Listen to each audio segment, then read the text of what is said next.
Good evening, radio fans, and welcome back to another exciting episode of Davey Mac's Tales from the Satellite. I'm your host, Bobby Tamburo, and joining me as always, but looking better than ever, it's the Chris Mullen of radio, Eastside Dave McDonald. Thank you, Robert. Thank you for a spectacular introduction, and I must thank all of the Davey Mac Tales from the Satellite fans who are listening to Robert and I do these unbelievably epic episodes. Special shout outs to Ron Fez, Archivist, and Jedi Jared for their contributions throughout the years. This show is going to continue to dominate. And just in case anyone wants to know, we're going to continue to put out these fantastic episodes just for you. But we also want you to check out the Davey Mac Sports program because it is flying high right now. I'm not kidding. We've got Bobby Tamburo on that one. Roy Harder, we figured out the keyboard enigma. We got the keys back, and then we have a secret heavy metal guy named Pantera who is working from hell, if you will, who is working diligently and creating great videos. He's going to restructure my YouTube page, but honestly, all of his changes are really giving us more and more views and success.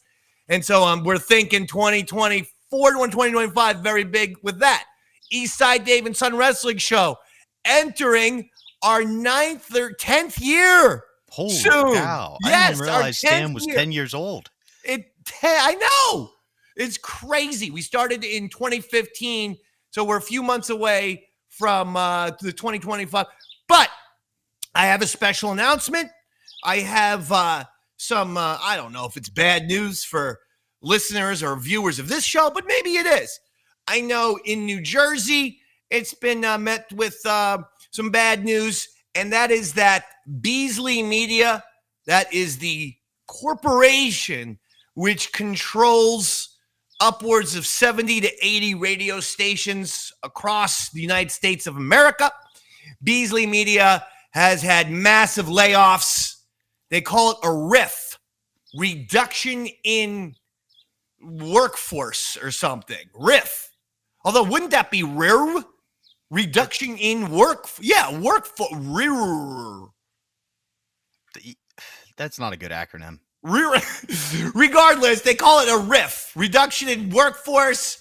And yours truly, the Dave Man, is no longer with 95.9 The Rat. No longer going to be dominating the mornings at WRAT.com or at 95.9 The Rat, WRAT 95.9 FM. I'm not worried about it. I've already had numerous people, including from radio, contact me and say, Davey Mac, what's up? What's the dealio? Talk to me. I've been talking to those folks. I said, look, bottom line is I gave 10 years. I was number one on the morning show for 33 books. That's 9 years, right? I wrote over 5, and this is not a bitch fest. This is me giving my resume to any future employer. I wrote over 5,000 articles for the website. We live in a digital age. You get no one better at both on air and digital content than moi. It's as simple as that. For 95.9 The Rat, I wrote over 5,000 articles for WRAT.com. I did over 50 podcasts, original podcasts, Eastside Dave and Son Wrestling Show for WRAT.com. I made over 50 videos myself for YouTube and WRAT.com. And I social media the shit out of it. So it's not just articles that other on-air talent people can say, but they can't even come close to 5,000. With all due respect, I'm keeping this positive. I published the most articles. I did the most original podcasts, shot the most videos, and yeah, I kick ass on the air. And I mean kick ass on the air. And so I said, well, what's the deal? They said, well, they're just, Beasley's not trying to shit on him. Beasley's stock is down. It's declining. They're losing money, layoffs and cutbacks. My personal opinion is maybe you're losing money because you don't know what's going on. Not trying to start a fight. But if you knew that how much content and success I've had for you, not just on the air, but also digitally, I'd be a no-brainer to stay. But regardless, that's what they want to do. Not trying to talk shit. But facts are facts, and I'm also not going to, present myself as a fucking loser. The bottom line is, the guy I was doing the show with was there since 1996. So basically what Beasley said was, we don't have any money for two-man shows anymore. So all two-man shows are gone, and it's just one person. So I had been at the Rat since 2014, but the other guy had been there since 96. Seniority, he's going to stay. That's it. Just a good old-fashioned reduction in workforce. Not upset about it. I had 10 great years at 95.9 The Rat. Before that, 10 great years at Sirius XM. And now, if you're a program director or a general manager, you're running a podcast network or radio station, you have fucking gold out there as a free agent. I'll give you 10 years to you. I gave 10 fucking insanely great years to Sirius XM, 10 insanely great years to 95.9 FM, and now I'll give 10 years to you if you want it. So what I'm saying is, hire me. The last thing I'm going to say is this, and again, I don't want to go negative, Robert. No. Okay? And Robert, pipe down, okay? Just kidding. No, please. I'm just letting you go. I'm just kidding. I'm 46 years old. And Robert, I think you know that, believe it or not, I like to be the heel. I'm the heel on this show as well. I enjoy being a heelish person on the air. It's really who I am, but it's just, I'm a little mischievous. I'm a little, fresh, so to speak. So very similar to wrestling. You just turn up your natural personality, and that's what you bring to the on-air. You don't try to change, right? But in real life, Robert, would you say that I have a little bit of humility and goodness to me? Just a little. Would you say I have a little smidge of morality to me? I would say you have more than a smidge, Dave.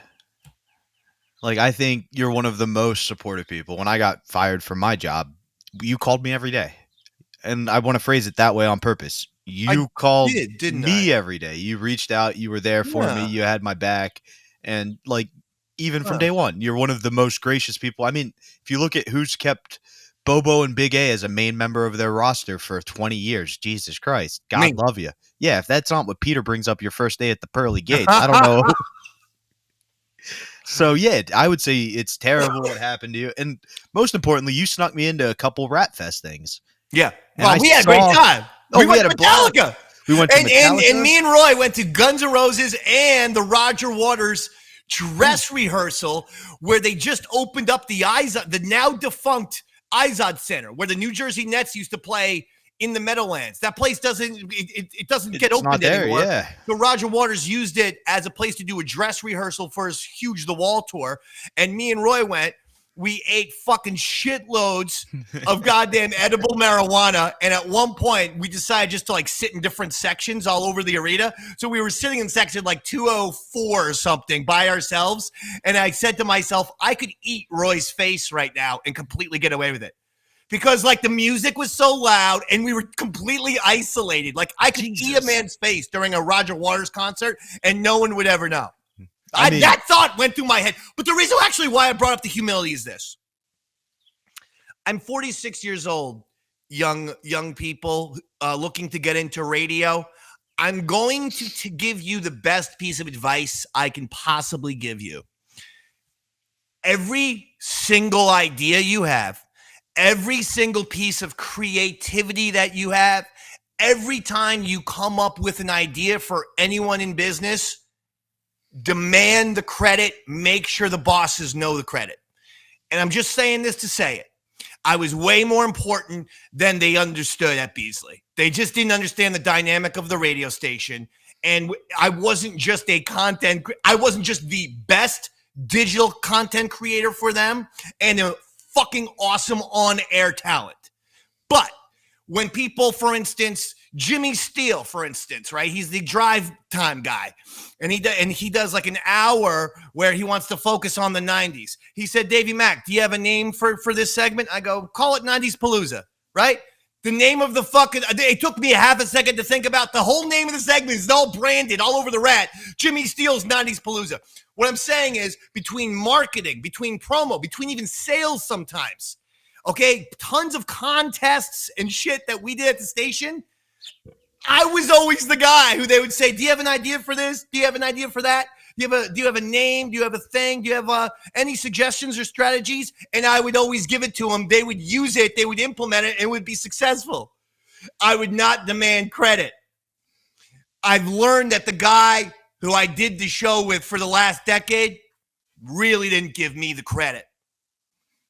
He was not going to tell all the bosses, this guy did this, because when you would look at it and break it down, the truth is I did more than him by leaps and bounds.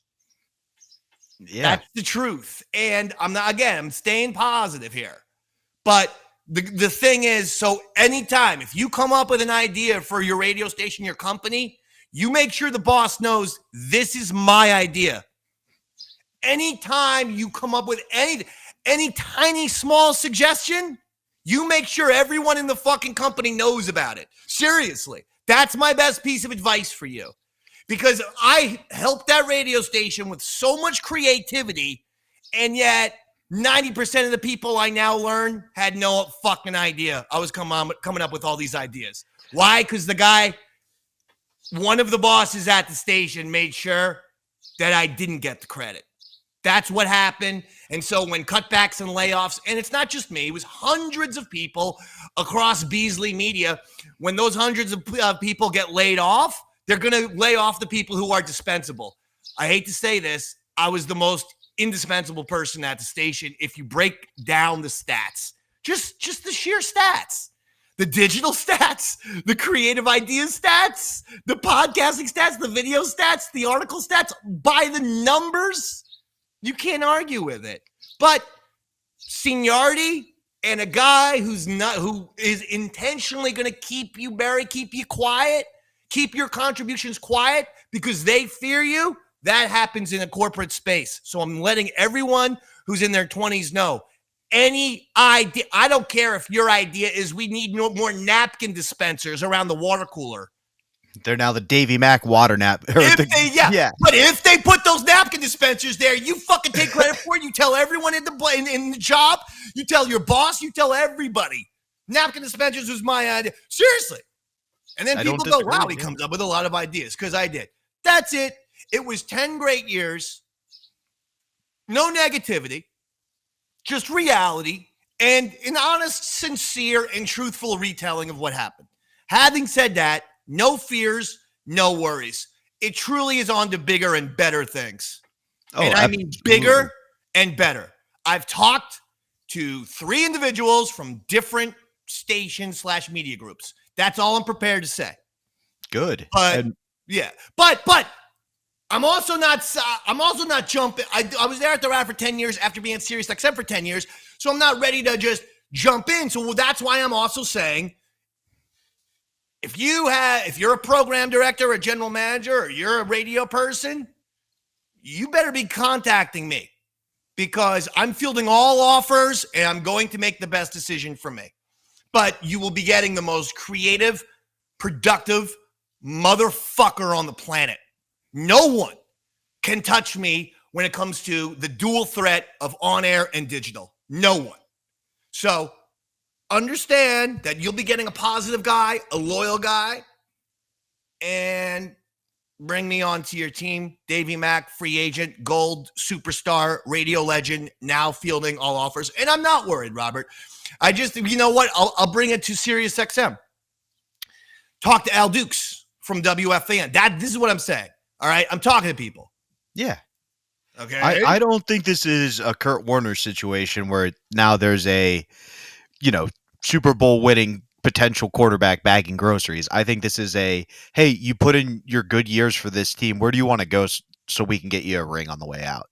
I think they're trying, honestly, You're right. Seniority is a thing. and in radio, it's a big thing at certain stations still. And there was a lack. I'm not trying to be mean, but there was a lack of understanding of all that I did and contributed by Beasley, and I think by maybe by the bosses for sure. Yeah. But like I was saying, when you took me to they're in Florida. They're in Florida. How are they going to know? No, but at the same time, someone should be telling them. Like someone should be hey, Beasley, if your thing is about digital, you're about to lay off your best digital guy, and it's not even close. I actually have stats to prove that that everything I've said is true. 5,000 100%. No one comes close.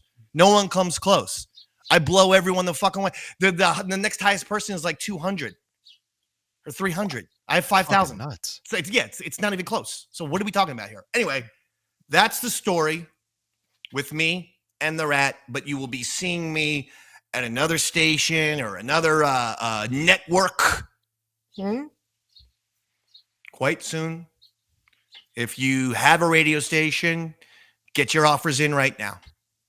Because they come to the Dave man, he takes them, and then he just goes and he kicks ass for a decade, apparently. At least. Yeah. And then every company takes him for granted how fucking awesome he is. And then this shit happens. It's kind of crazy. But like the Al Horford of radio at this point. You just show up and do big things and nobody gives you the credit for it. Just, Yeah. But, Al Horford, Robert Horry, maybe. Yeah. I can see what you're saying. Yeah. But it's okay. It's genuinely okay. I mean, Robert Horry is a great metaphor, but if one of us gets to be called Big Shot Bob on this show, I call dibs.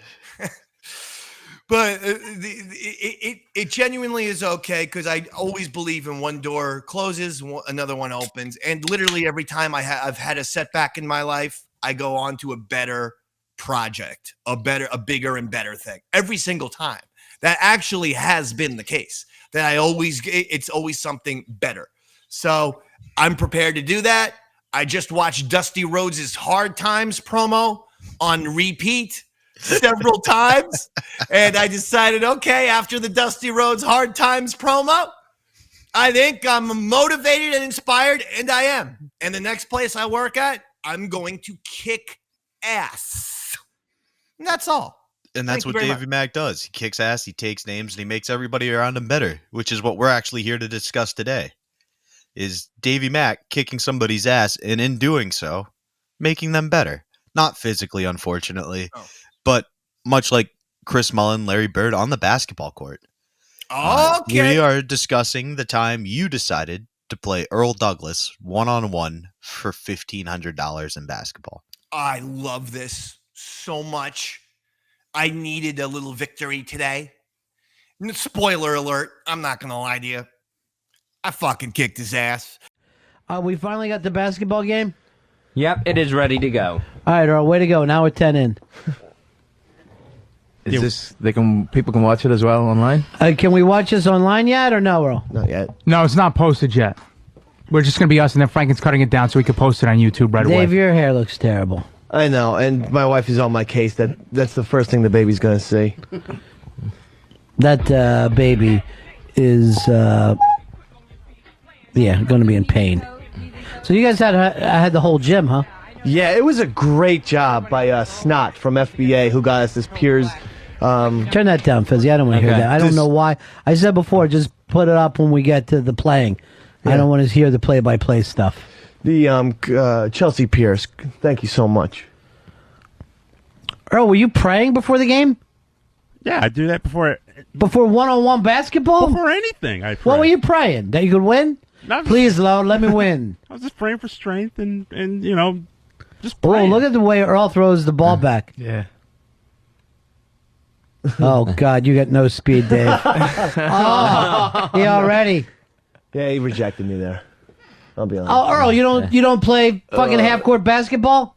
No, it was an air ball. That's why I was able Dude, to I don't play those rules. I don't play that shit. He doesn't play. You got to take it back.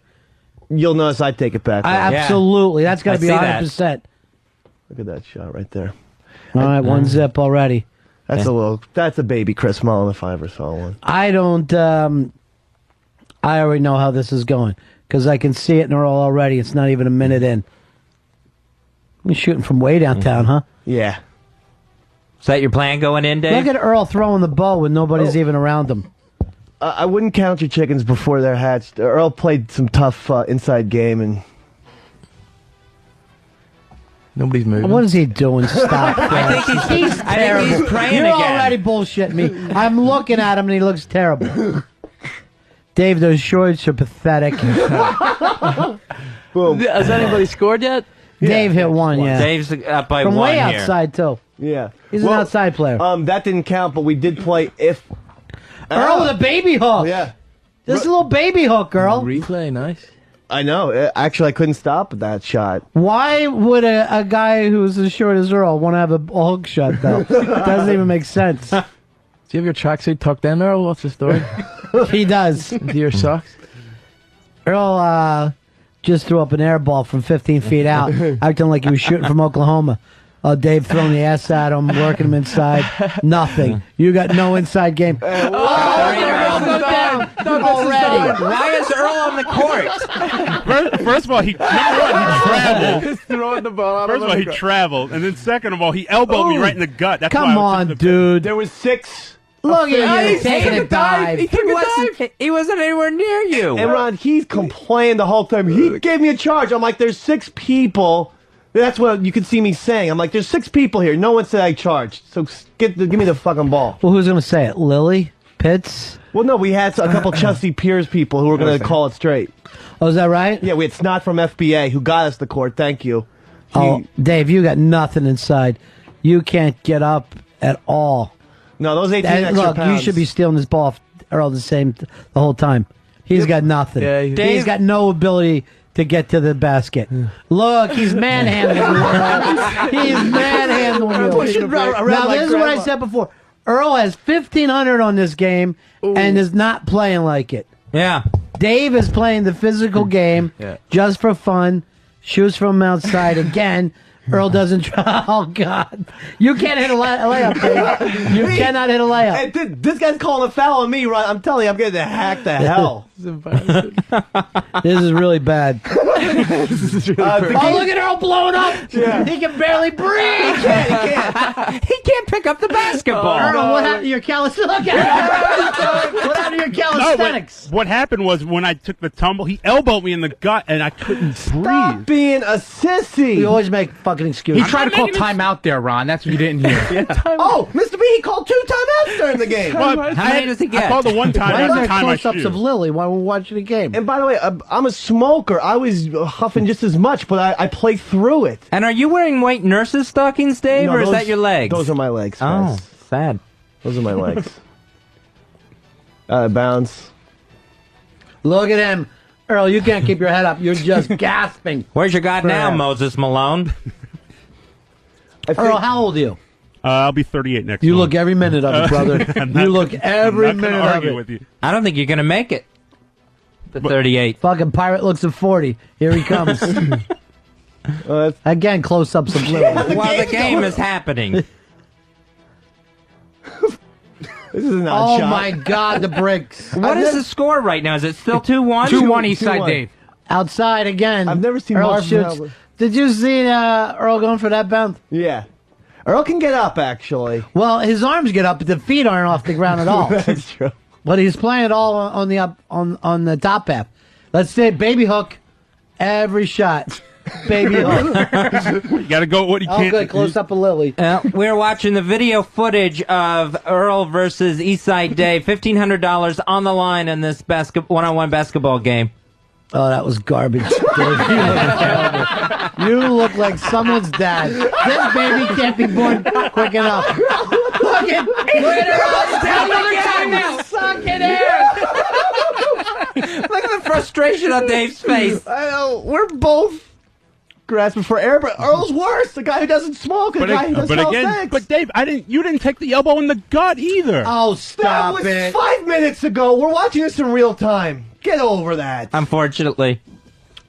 And is that why you're shooting bricks every fucking chance you get, Earl? It's like There's I no had- arc to your ball at all. I couldn't have any. I had no energy left Ron, to drive to the basket. I had wasn't zip left. ever in Operation Persian Gulf, but now I know what a Scud missile looks like. I know. Flat nothing. We used to have to shoot. Oh, Again, tries Yeah, fucking That was one of the shots. I'm falling backwards and I hit that circus shot, and then he goes 6 inches away. Is that a circus shot? So now it's 3-1. 3-1 in favor of Eastside Dave. They're playing to 10. Winner gets $1,500 from the loser. Now watch me here. Now, Dave, Earl is still down. That was the second shot. Stalling. That was the second shot. First of all, he walked, and then he had to charge. What? Here's the slow-mo. It was my ass. It's the ass. You see, his head looked like Kennedy in slow motion. 17 minutes went by. 4 points has been scored. That's an embarrassment. They started the clock early. You guys are embarrassing. No, this is only like 4 minutes or so. Then why would you both be look at her? Oh my God, there's no goal. Baby hook. Oh! It's a nice little James Worthy shot he's got. It's now 3-2. Eastside Dave over Earl. Yeah. Earl's got one shot. It's a close game at this point. Brick. Earl, there's no fucking arc to that ball at all. Oh, yeah, I had... Because you got hit in the stomach. Here's Dave shooting from the foul line. Boom. Boom. 4-2. Now, you have to admit, that's not a bad-looking jump shot. Well, you don't jump, so again, if anything, I'll give you a set shot. But you're not off the ground to call it a jump shot. I was going... Look at Wow, coming over top. Coming over top? What are you talking about? Look at that! He never shot it off. Earl, once he gets the ball and his feet are already planted, he throws it around. But there was no... all right, another shot by Dave. Now you're not even playing defense. He shot that from 8 feet out. No, you got fucking $1,500 on the line, Earl. I understand. Why are you giving up? I wasn't giving... the mind is willing. The body's just telling you a whole other story. Oh, wait. This is what I hear. oh my gosh. We may want to hear the... I don't know, maybe not. That was a 2. Why do we want to hear? Why would that be a 2? No, we were playing by ones, but 3-point shots were worth 2 points. Oh, come on with that shit. Earl, you should have called that early on. Look at that. Yeah. Another 3. Now, they didn't count as Turn 3. the audio up, so Okay. Dave's so proud that he's talking smack. Oh, that was it. No, we missed it. We're at 9-2 here. Is that what they said? This is... Yeah, bring the audio down. Yeah, All I hear is forget it. constant talking. Oh, look at this shit. Dave, you're terrible. I'm hit. Look at that. That's All right. 4 shots in a row. 10-2. 10-2. And remember, the game was to 11, win by 2. So 10-2, you're already down, Earl. And I swear to God, I can tell minutes into this, you weren't going to be playing. More close-ups of Lily. That's weird. You don't see, like, Marv Albert get... I know. close-ups of him during a basketball Not game. wearing Jackie Kennedy glasses, no. But yeah, here's the thing about the Earl Douglas, okay? I'm better than Earl at every sport that humans have invented. And Every single sport. we pretty much saw you kick his ass in most of them through your 100%. tenure on Ron and Fez. But at this point, 100%.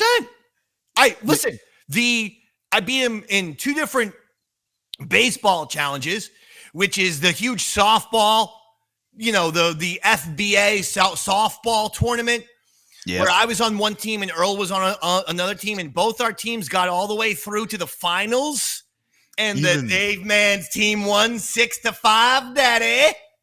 So whether we're talking about that or on the Ron and Fez show live, when we got like this good sort of a taped up wiffle ball bat, and I had a tennis ball, and I bragged to Ron I could strike that motherfucker out in 3 pitches. He sucks.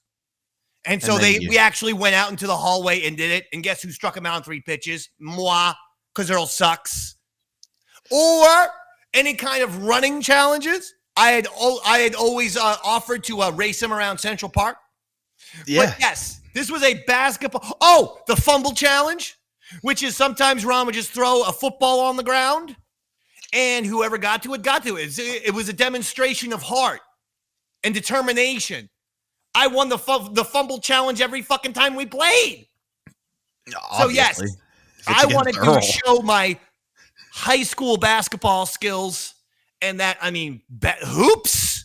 Yeah. When it comes to basketball, give me he wasn't even going to come close.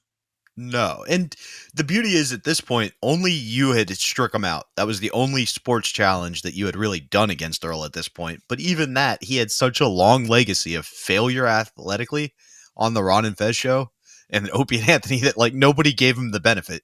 I just watched the 42 and 130 for 30 yesterday because my life's going well. But they wouldn't even give him 40 to 1 odds. Like it would have had to have been 80 to 1 to get anybody to bet on Earl.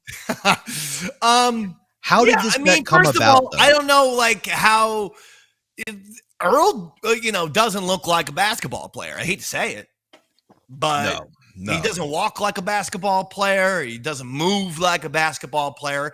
He moves like a 50-year-old former baseball player, but not with bad knees. Yeah, he's fucking Black Mike Schmidt over there with the bad knees.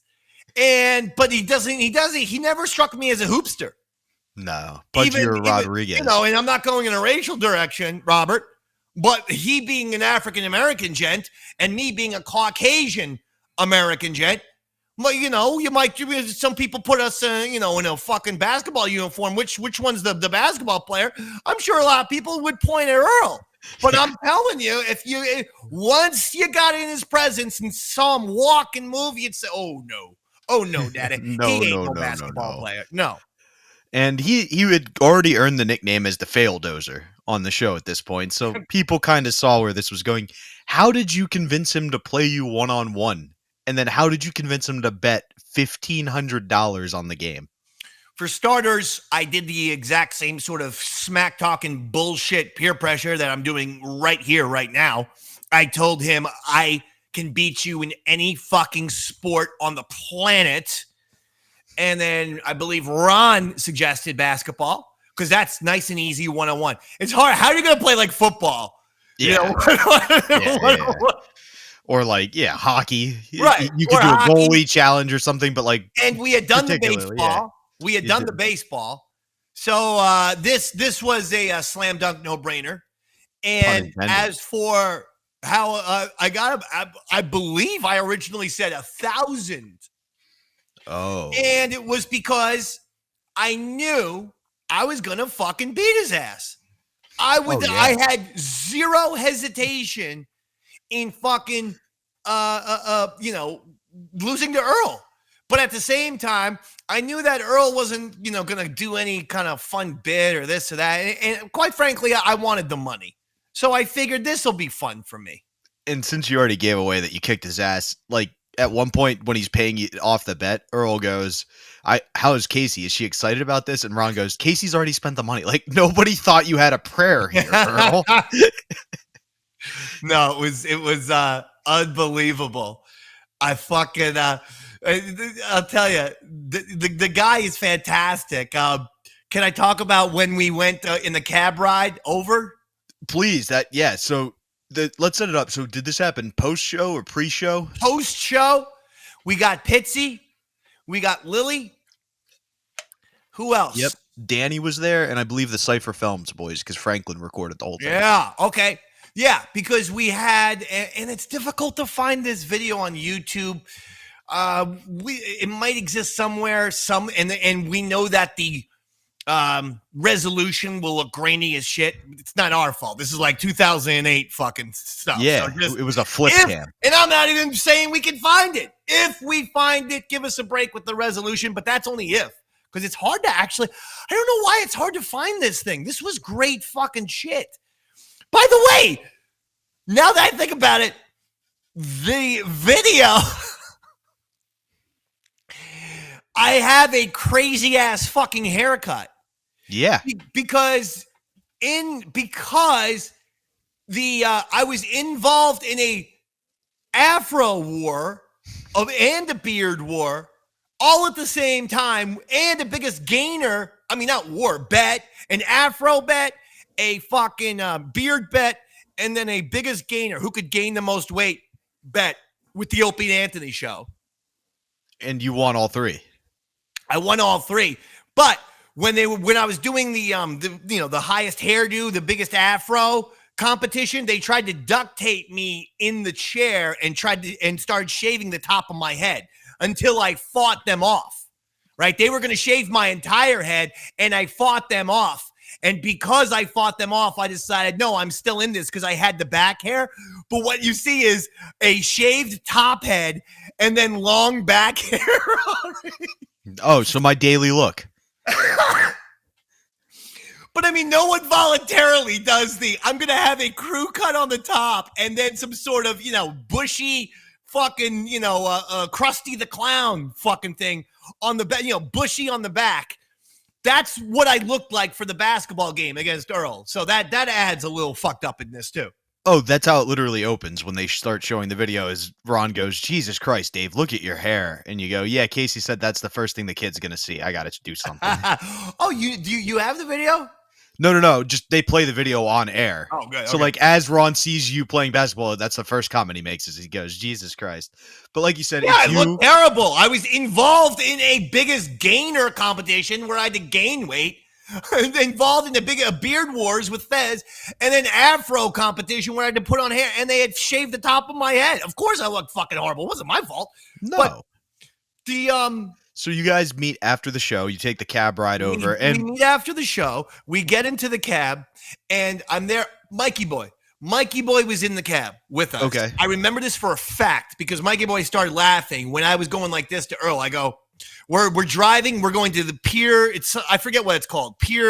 Chelsea Piers is where the game Chelsea takes place. Piers, right? Yeah. Chelsea Piers, and that's like some sort of property on where is that, Robert? The west side of Manhattan. Yep, it's on the west side. Yeah. I think it's like the 30s, Right, yeah. 20s, maybe. Yeah. So it's on the west side of Manhattan, right there on the water. You go to the pier, and they actually have all kind of stuff like golf and basketball and batting cages and stuff. But anyway, we're in the cab. And I go to Earl, I go, when I beat you, you better have my fucking money. Okay? Like, when I beat you, I don't want any excuses. I want my money. And Earl's going, you're going to get your money, Dave. You're going to get your money. So Mikey knew exactly what I was doing, which was psyching him out and getting him to think like a defeatist before the game started. And I got him I'm old man in the sea with this guy. I'm listen. No, I don't want any excuses. I want my money when I beat you. You got the money, Dave. I promise. I'm going to give you the money. You're going to get the money when you beat me. It's like, oh, this is great. I have him completely defeated in the cab ride on the way over. I'm never losing to this fucking guy. Another technique along the same lines you reveal later in the episode is you ask him how he's going to pay you. Is it going to be cash or check? And he goes, probably cash. Wait a sec. You get cash, Dave. Don't worry about it. I'm good for the money. I'm good for it, Dave. Don't break my legs, Dave. It turns into like a mob situation where it's me and Big A with baseball bats outside that little fucking shitty apartment of his. I'm telling you, Earl. Watch it. Just Big A going, no. Don't say it, Big A. No. We want the money, motherfucker. Oh, gosh. So you're playing at Chelsea Piers for $1,500. Now, Earl's whole strategy, because he's been asked about this several times, apparently going in, is he's going to win you. He's going to use his cardio. He knows you're in a biggest gainer challenge. He's going to use your cardio against you, and he's going to wear you down. He's remember that at all? Wind me, so he's going to try to tire me out by getting my wind out of my. That's what he thought he was going to do. He was going to have more energy than me. That was his plan going in. On what fucking planet has Earl Douglas ever had more energy than me? Ever? Come on. I'm not crazy. I'm not the one. I know. I'm not yelling at you. I'm yelling at fucking Earl. That's the worst strategy he could have possibly had. Because he's going to get tired faster before I do. That's nuts. It's not a great strategy. As we come to learn. His only chance was to fucking work on his 3-ball and hope to get lucky because the game was to 11 by 1. Okay, we were going to 11 by 1 point However, 3 balls counted for 2 points. 2 pointers, So exactly. he should have fucking gone to school, shot from the outside, and hoped to drain 6 threes. He was never going to take me inside. He wasn't good enough to do it. Oh, no. And before we even start playing basketball, the game's going to start, and what do we see on film? But Earl is on his knees praying before a pickup one-on-one basketball game. Now, He's praying. I'm all for using God to win games. I don't know if a one-on-one for $1,500 is the time to invoke him. One-on-one for a radio show. That's what you've decided to use God for? I only Exactly. use God for, the most important stuff. Speaking of which, I haven't even talked to God about my situation in Radio Land right now. Maybe I should. God, can you help me find a job? Thanks, buddy. Anyway, with So, Earl, that's hysterical. He is a Christian. yeah, and we hear a lot about that, but that will kind of come up later. That this is it's part of his faith that he has to follow all these rules. And then you hit a shot on him. He's not Muslim. There's no Christian rule that all of a sudden you have to randomly kneel down on the fucking basketball court to pray because it's that time of day or shit. There ain't no fucking rules like that for Christians. It's not even eating where you're like, let me bless this food. Yeah. Come on. But he prays. So you hit a shot, then you airball one, and he puts it right back in. And Ron goes, "What? You've never played one-on-one half court, Earl?" And Earl goes, "It's an airball." And Ron goes, "We don't play that horse shit around here. You got to take every shot back." And so then Earl takes the ball back and instantly goes down to one knee to tie his shoe. And that's the first of 3 timeouts we see Earl take in this one-on-one game to 11 because he's winded. Yeah, and he had the bullshit of, my shoes are untied, so he had to keep tying his shoes, and it was all because he was tired. Now, who are you trying to fool? But you know what? Earl has no jump shot. Neither of you did. No. And we'll get to that in a second. You made a lot of outside shots, but Ron has an interesting critique, and I don't want to give it away until we get there. But all right, fine. So Dave does hit a big outside shot. Then you drive forward, and Earl... Can I hold on? Let me remind you. I played high school basketball for one of the great high school basketball programs in New Jersey, Christian Brothers Academy, winners of multiple state championships. I'm not... Okay. Now, I'll be honest. I hadn't actually played hoops in at least 10 years. Actually, I'm not even talking pickup game. Like, I just had, I'd been... It was doing radio and drinking. Radio. Correct. So I really hadn't picked up a basketball. But you've seen me shoot now, Robert. You have tremendous form, and I'm not critiquing you here. It was just, we can get to it now. You go, "Don't I have a great jump shot, Ron?" And Ron goes, "You have a great set shot, Dave. We haven't seen you jump once. You couldn't fit a piece of paper under you, but it's a beautiful shot. It's great form."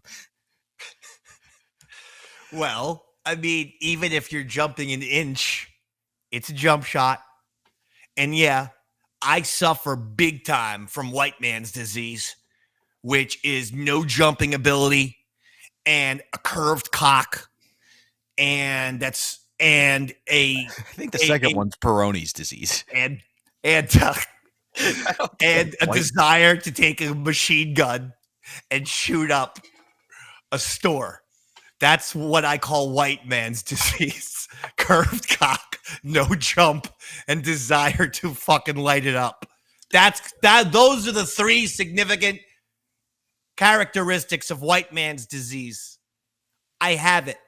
And I'll agree with Ronnie B. What's beautiful is either option 1 or 3, you're an outside shooting phenom. But can I just say this? A set shot is not just the lack of jumping. They shoot they shoot below. They shoot from the chest. They go like the old set shot. The 2-hand. You were shooting from the chest like that. It was that shot. You're not going. So I tell everybody, the way to do a prop shot, you get a perfect L with your arm. Perfect L. Yeah.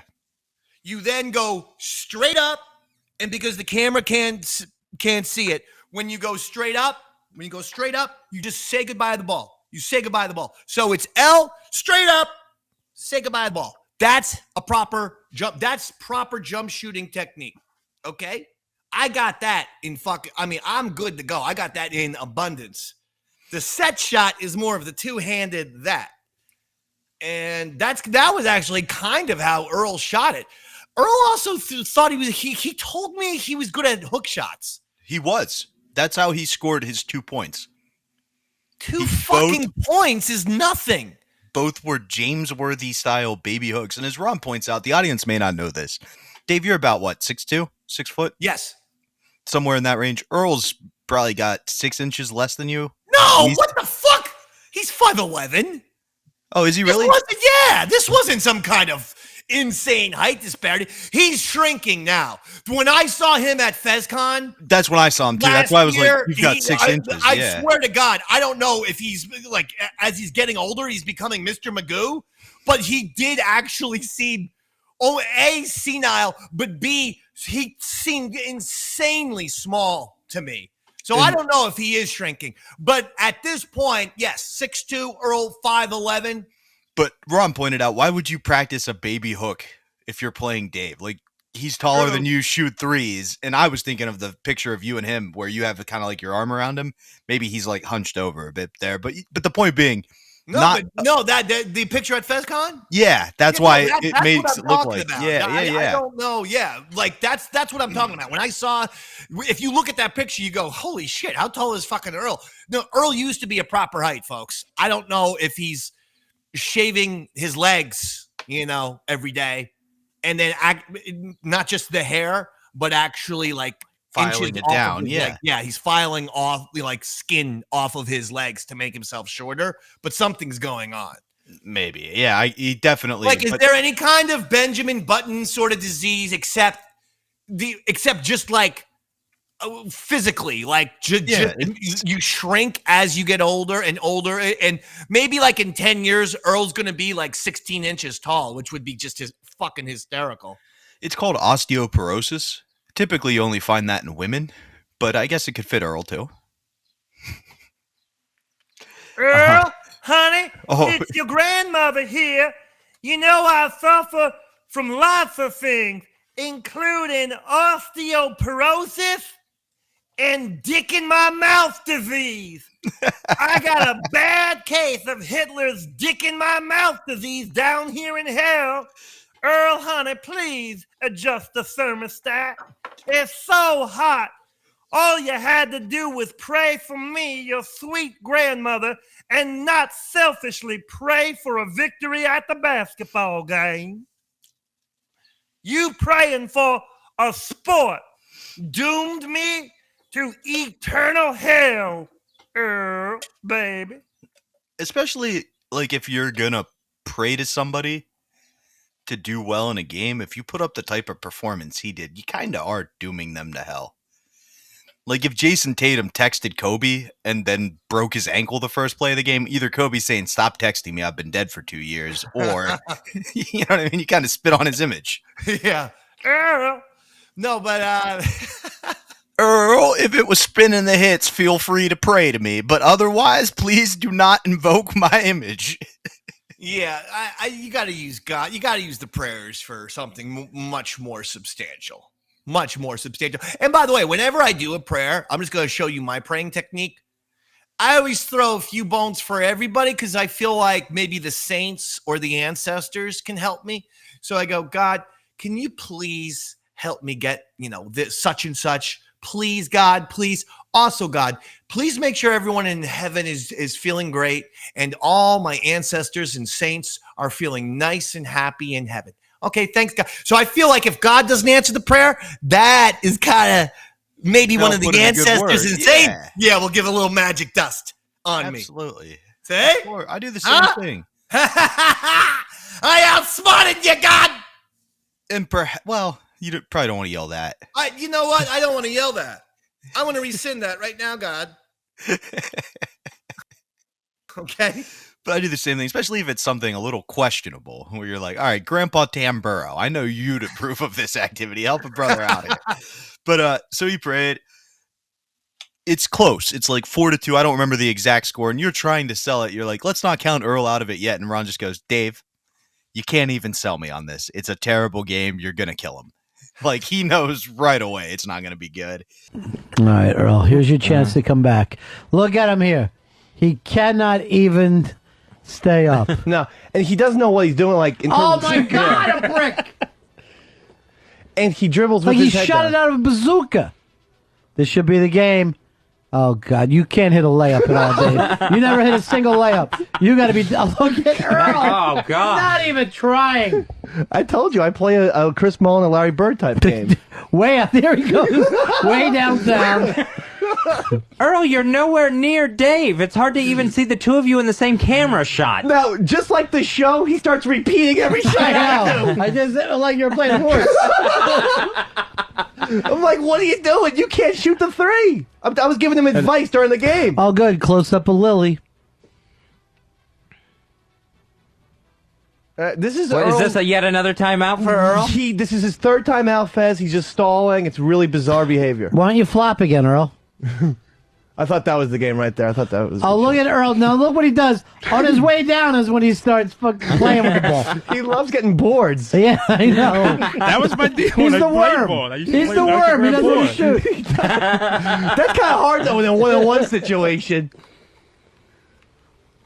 Here it is. This is it. Yeah, I think. Boom. Boom. And that, Ronnie B, that's another Bring it up. three-point Bring shot. up the audio. One more point than I even needed. 12-2. Give me my money. Give me my checkbook. Money. It's over. It is a rape. 12-2. Eastside Dave demolishes Earl. Earl's still shooting like he's gonna somehow win. Nothing. Nothing. Oh, do you want a post-game comments here? Are you gonna be going to Disneyland? No, not at all. All right. Only winners. No, there's no shame in losing. Earl, what happened with the You just lost. What happened with the calisthenics, Earl? Yeah, it's tired. Only simple. You didn't train at all for this. Yeah, I train. I try to build up your stamina, but once you get to a game situation, you don't know what's going to happen. What do you think? You were just shooting shots from the outside. That was your game. You weren't. There was no defense on your part. Well, I kept thinking it was foul stripe instead of three-point line. You've never seen a basketball court? It's the last. That's on my fault. That's But I was shocking, doing that though, shot. considering that you are black. So your strategy. Dave's laying on his ass. I gotta stop smoking. I gotta stop smoking. I didn't think they were going to keep this in. Occasional drugs. It's all this Not shit. true. Kid, this does not pay off. I know I won 12-2. I know I continue to be the 202 champion. Biggest gainer. Afro. Earl Douglas David Powell. But seriously, kids, don't do the substitute. Although, as you can see, in one case, I defy the odds. I beat him by 10 points. I got one extra point that I even need, 12-2. I hit 4. You look like you're dead on the ground. I didn't think this was an official. Count for 2 in a 1-point game. Oh, the hair looks so bad. Get a shot at, hey, get a shot at scoreboard. Do your job, Cypher Films. Do your job. Get a shot at scoreboard. 39-27. I need The only way they would get a shot at the scoreboard if Lily was standing in front of it. Right. We had a scoreboard and a buzzer. You are sweating and spitting, Dave. Yeah. Here's Brian. Brian, you're on the Ron and Fez show. Yeah, I was wondering when Earl was praying before the game, did he hear his dead grandmother say, "Take it to my hole"? Earl, did you hear that at all? No, not at all. What did you hear? I didn't hear anything. I was just like, I just wanted to I was trying to play well, and, you know, Dave made a shot. So what am I going to do? Oh, hi, Earl. It's your dead grandmother. What you heard was me fucking Einstein. Hard. Sucking his German cock. Hello, Earl. Confucius here. Your grandmother's taste like pussy, therefore I am. Oh, stop. You have nothing. Here's Hello, Bruce. Bruce. Freud. Bruce, you're on Ron and Fez. What's going on, Ron and Fez? Yeah. You lose all your street credibility from this day forward, man. Did he have any street credibility? None. He had 0. Earl, why did you think you could play? Why would you put $1,500 on yourself? It was a matter. The only thing that you should bet on. Here comes the Feldozer! You will find a way of being the Feldozer. By the way, go to ronfez.net for the new comic book Feldozer. We need to get that up on the front too, Mikey boy. It's hysterical. Robot artist. He's the best. He's the funniest. Earl, why would you bet $1,500 on yourself? Because he kept, he's challenging me, and your pride outweighs your brain sometimes, and you just always you have to. But this is the second sports challenge that he's lost. On the air, I also struck him out 5 pitches in a row. I know. He didn't hit the ball. You do not realize your limitations, Earl. And the fact is that you're acting like, oh, I'm going to outrun him, I'm going to outgun him, acting like he was in shape. When you saw that 45 seconds into it, you see him just gasping for air. Yeah, it was really weird. 3 timeouts. Again, there was 2. Well, the first time I stopped, I tied my shoe. My laces were untied. No, that's not true. That was the third time. Yeah. It was a stall tactic, dude. Mm-hmm. It was easy. Everyone was noticing. And he fouled. He gave me the elbow in the ribs. I didn't see that. It's basketball. There's going to be contact. I didn't do anything dirty. I'm not making excuses. So you're saying the reason you got an elbow in the ribs and then you couldn't breathe for the rest of the day? Yeah, I just had trouble. Like you saw me, I was doubled over. I was like, yes, but you're always doing it. You doubled over when you were boxing. Yeah, of course I was. You doubled over when you had a spelling contest against Lene. Somehow you said she hurt you. It's true, Mr. Glass. All right, when's he getting the $1,500? Yeah, I want my money. You should have brought the cash in. At least better. Yeah. Bet about it. Can you present it tonight at Floria's? Oh, come on in, Earl. Come on in. Daddy with the cash. Dun, dun, dun, dun, dun. Oh my God! Look at Earl. I'm a man who honors his debt. Yeah. And I want to present to you as winning. Congratulations. First of all, I want to shake your hand. Thank He you. was really respectful. I'm showing respect. Yeah. Admit that I kicked your ass, though. You played a sound game. I beat you by 10 You played a points. damn good game. Can I tell you, the guy's walking in here with $1,500. And I is 15 $100 bills. Wow. Holy shit. I'm not counting. Wait. Giving Dave cash on a drinking night? 6, I know. You know what? Let me hold that till tomorrow. 11, 12, 13, 14, 15. Well, I thank you for your sportsmanship. No, I honor my debts. You really do, Earl. I'll give you that. I'm honoring my debt tonight with Floria's. I'm paying off my debt. We're going to have a fine meal tonight. Wow. On my dime. Lost a lot of money on You are In 24 hours, you are going through thousands. He's going to have to call his Black Friday. Yeah. This is like 3 G's that he's going to be out today. Here's Fred. Look, you're laughing. You're going to be... I'm laughing to keep from crying because I know it's going to hurt later on when that check comes. I know these guys. They're going to destroy you. Look, all I remember from the last dinner was when was Hicks. He had like 2 drinks in each hand. Yes. It's going to be much worse. He has a problem. He has He's going to black out. They're all different drinks. It wasn't like I'm drinking 3 beers. It was like he had like a scotch. Don't judge him. I know. You know, some people have Yeah, the problems. fuck. All right, here's our friend Fred from Brooklyn. Hey, what's up, guys? Yeah. Holy shit, fucking Earl plays bull like Obama bowls. Oh, Fucking pathetic already. it really was like Obama bowling. Earl. Horrendous. Well, and, hey, Obama's going to win the nomination, so Fred, you're going to have to deal with that. That's another $1,500. Actually, I'd have a bet with you, McCann, 12 points. Oh yeah, back to Florida's again. And believe me, I like to pay that all off, Earl. It ain't gonna happen though. Here's Jason. Jason, you're on Ron and Fez. Good morning, boys. Yeah. Hey, I wanted to thank Earl for breaking down some stereotypes that I had between blacks and whites, and I think he's actually gone a long way with race relations because I always assumed that black guys could jump and had long dicks, and he dispelled both those rumors. Thank you. Earl, no matter what they say to you, you came in here with like a man with the $1,500. I appreciate that. Want to play again? Yeah, play double down. You like to play twice a week with your Dave? I don't know. I know Casey's freaking out right now. What? How is she feeling about this whole thing? You got more money. She's really Why would sad she that she freak? got $1,500. Why would she freak? She's losing it. But you must have She freaked knew, out. hey, dude, she knew it was money in the bank since you opened up your mouth. That's the problem with you. You're not really betting. You're giving money away. In the fall, can we have maybe some sort of football challenge that I can once again destroy you? Maybe get some more money? We'll do hockey. Yeah. Well, we did that hockey thing once. I was a goalie, and I stopped a lot of shots. I think I only missed 1 shot.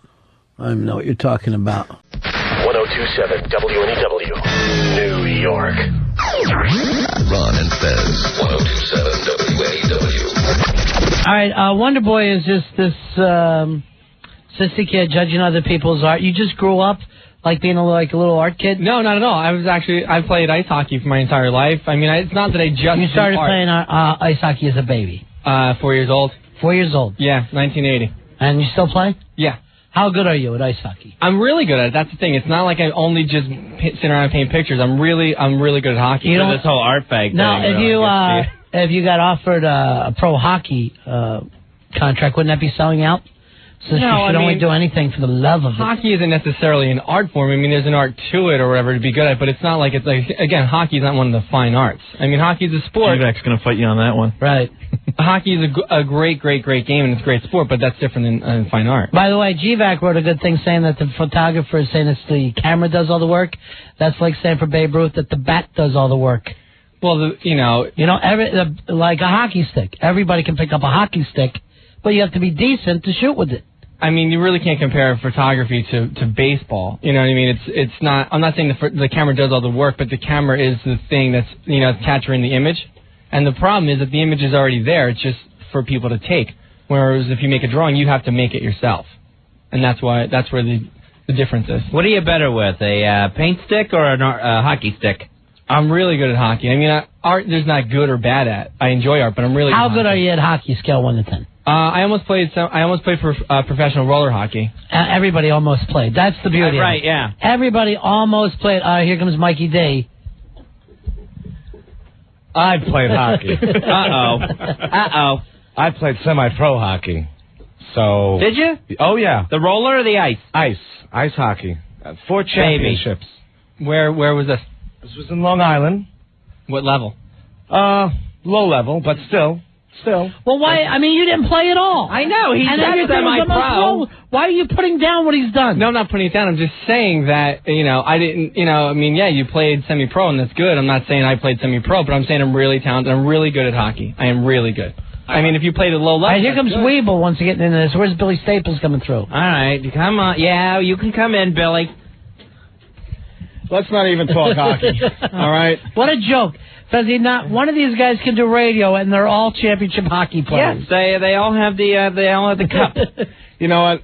These guys are talking hockey. They're talking hockey now. You know, I grew up. I played hockey. I lived ice hockey. I went up 2 summers in Canada, played junior hockey for the Kingston Canadians up there in Canada. That was when you were on the lam from the draft. In high school, just out of high school. Yeah. I spent 2 summers up in Kingston, Ontario. I won a championship 2 years ago, so. Just 2 years ago? Yeah. Yeah, adult hockey, right? Right, adult hockey, yeah. Okay. Yeah. Wait, with adult hockey? Wait, a no checking league, Mike? No, it was checking. Oh, no, there's no more adult checking league. It's all like, don't hit me, I have to go to work tomorrow. No. There was checking in this league. Look, you guys can't even hold a candle to me when it comes to hockey. Sure. Billy, I don't think you could find skates that won't bow out underneath. Oh! Take him into the boards, Billy. Take him into the boards. All right. All right, please. Look, and you couldn't take him down. These kids these days, you know what? They don't know what's like. Oh, geez, here comes Grandpa with these kids old time. Tell us about it, Grandpa Goon. With their Atari and their VCRs, they've got everything. Billy, the game has changed so much since you played, you wouldn't even recognize it. It's not just standing around whacking a puck anymore. There's a lot more to it. He does that in his bedroom. What? Skating Wonder Boy?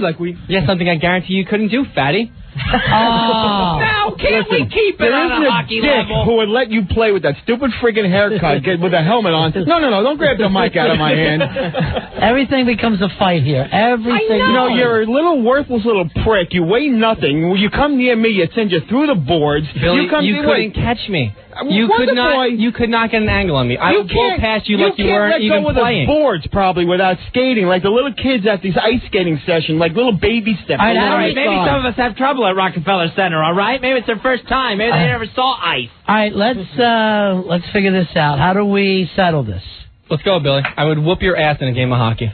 Time, place. A one-on-one game of hockey? Location, anywhere. All right, well, Mikey did. I'm in as well. 3-way dance? 2-on-1. Yeah. I've played hockey, too. I haven't played any kind of what are you doing here? Aren't you supposed to be at stand-up New York? I will be leaving very shortly. And empty that place. Talking about putting something on ice. He's going to check the audience into the boards. But, I mean, I've played hockey, and Billy, come on, man. Wait, Harry, how's this only me? Wait, okay, what? Wait a minute. I'm twice your guys' ages. I weigh more than you, and I'm going to blow all you out of the water. Hey, stop bragging, Billy. Harry Uranium, you played hockey, too? Yeah, I played ice hockey in Ecuador. Many years. No. in the icy region of Ecuador. Billy, this is how much better than you I am. I can take Junior lead weight around your neck and still whoop your ass. Me and him against you and whoever you want, and we'll still kill you. No. This is an individual. You're not going to get help. You're all right, how do we play? All right, if Mikey joins Billy, how can we have a 4-player game? How does that work? Well, you could definitely have a 2-on-2 game if you had a smaller surface in the entire rink. First of all, I could outskate Billy so much that I could play you 2-on-2 on a full sheet. I've got speed skating awards, okay? I've got power skating awards. Really, Sarah Hughes. Can you remember that far back? Oh, yeah, I remember way far back. And Power Drinking Award. Think. All right, how do we set this up? Do we have goalies? Is it 2 against 2 with goalies? Why don't we get a goalie, get someone to play goalie, and we'll all shoot on the goalie. And whoever does the best is the hockey champ of the show. Of the universe. Oh, I'm down for that. I'm down for that. Billy, there's more to hockey than just shooting, man. You know. Elvis, come on. Billy, in fact, I can stand there with a stick. I love how you guys can't shoot. That's what you're saying. No, I can shoot, but there's more to it than that. I know, but I can't understand how 2-on-2 hockey we're going to be able to play that here. No, because right now everyone is saying individually they're the best, and then it's going to be if we split it up, oh, you had the better team than I did. I just want to prove that I'm the better of these 3 guys. And the idea is to get the puck in the net, not just skate around. Yeah. So, go ahead, Harry. Billy, if you're such a big 5-letter man, hey, let me finish. If the big 5-letter man, why don't you take the audience? Why don't you? What a delivery, you guys. You should do well. Huh? How are you going to take on all 3? 1 against 3? Well, if we're going to you can't do it by yourself, Harry? No, you need 2 guys to back you up. No, Billy, you're going to give us one at a time. One at a time, stooges. Harry, this is none of your business. This is none of your affair.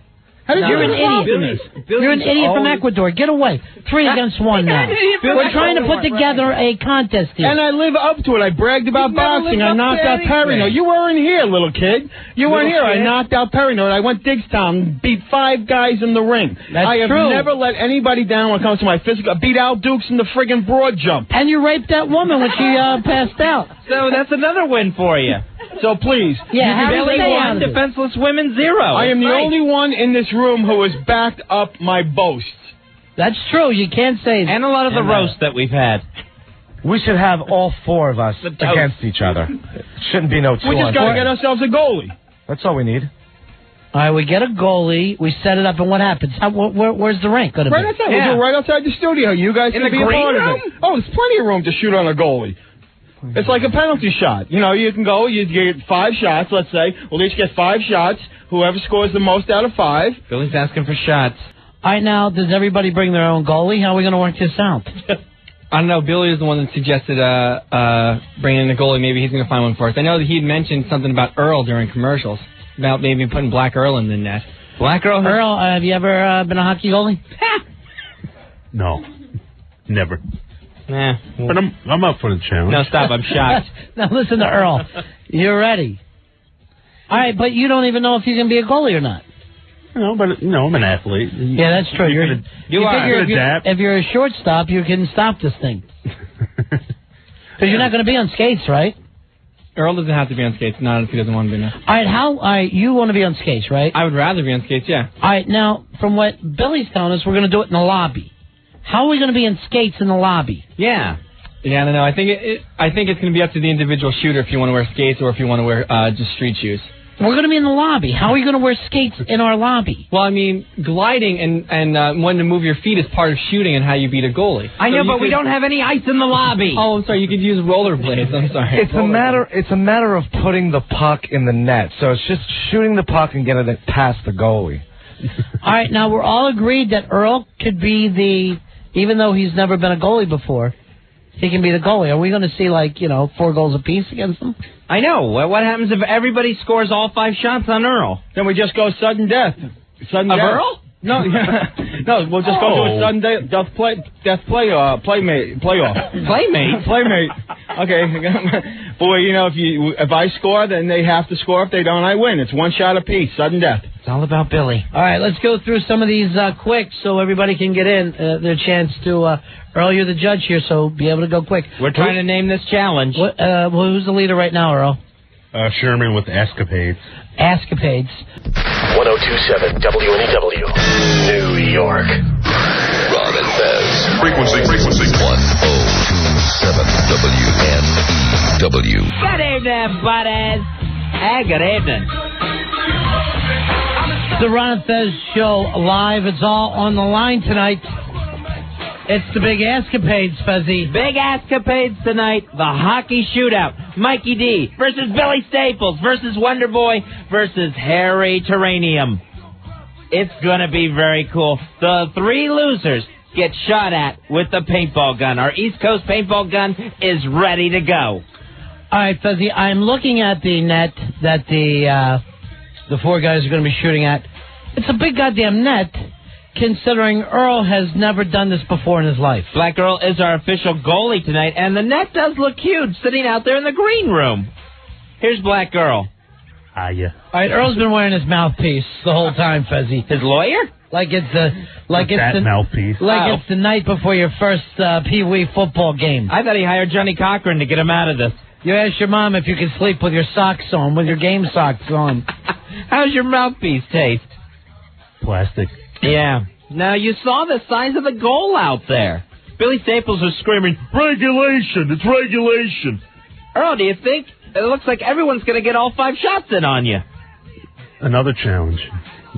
Yet another challenge. You're not worried about it? No. I don't know if Earl's good enough to do this. I'm nervous now. No. Personally, I think Earl stinks. You deal with it. You got to learn to deal with it. Yes, you're going to learn to deal with it, and then Fez and I are going to suffer by having 4 guys hit 5. When we're waiting with a paintball gun to shoot someone. Well, you know me. I'm very competitive. Yeah, I do know that, Earl. When I get, You're an athlete, yes. I'm determined to stop them all. So I'll be surprised if you stop 1 each. I think that these guys. Here's what I think: 2 guys will get 5, 2 guys will get 4. That's my prediction right now. When I saw the size of that gigantic net. Earl, I think it would actually be embarrassing if Harry, the intern, actually got any in on you. Yeah, I've never done this before, so we'll see what happens. I'm thinking we need a real goalie. We yank Earl. Put him on the bench. Like Grant Fuhrer or something like that? No, we don't have to go that far, but someone who's done this before. Someone who has a little bit of experience, at least. Professional goalie. Sean Salo. Black Earl, he wants to be the groovy goalie tonight. All right, so that's coming up a little later in the show, and good luck to you, Earl.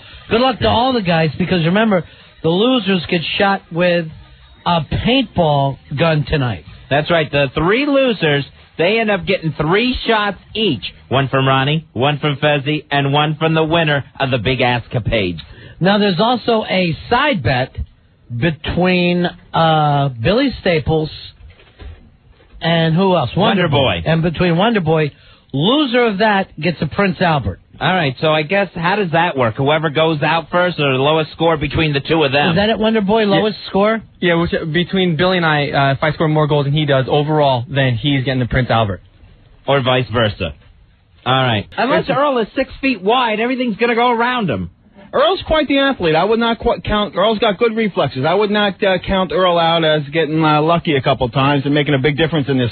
Earl does have good reflexes, and the fact is he's played a little first base. But I guess it doesn't matter whether he stops 4 or 1. Somebody's going to be out every round, right? Mm-hmm. Yeah, somebody should be out. Unless everyone goes 5 for 5, then Earl should get shot.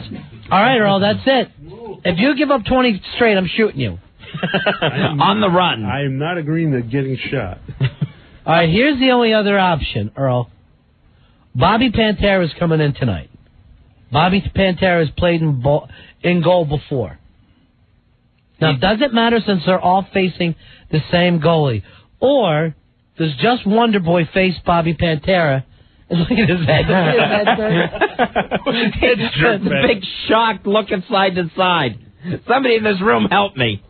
So Bobby Pantera has volunteered to do the goalie work tonight. Yeah. It's up to you guys.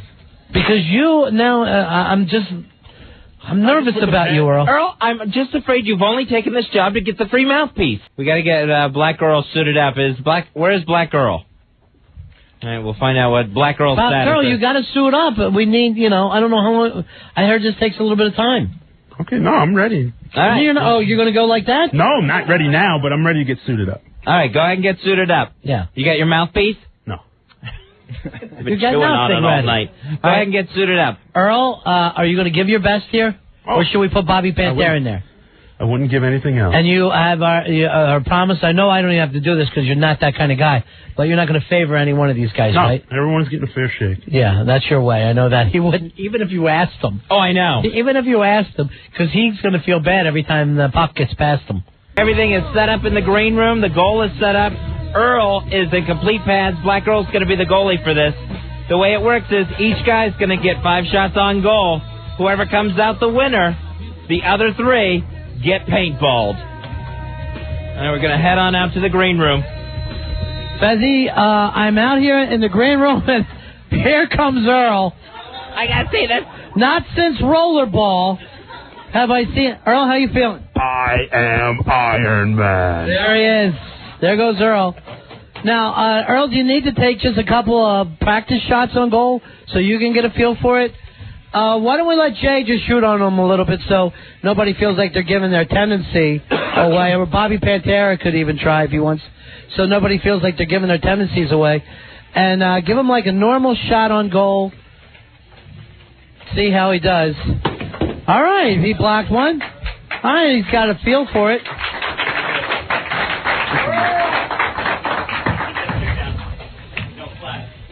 Yeah, you want to keep it down flat? All right. That one got past him, but it went off him. Ricocheted off of him. All right. Earl, you set? You feel good? Now, we check with Earl, and the chin strap is around his eyes. All right, Earl just dropped the glove, but he's not. He doesn't want to fight. He wants to quit. Earl, how you feeling, big dog? All right, Earl, this one's for Jam Master Jay, brother. Let's go. Goodbye, Harry.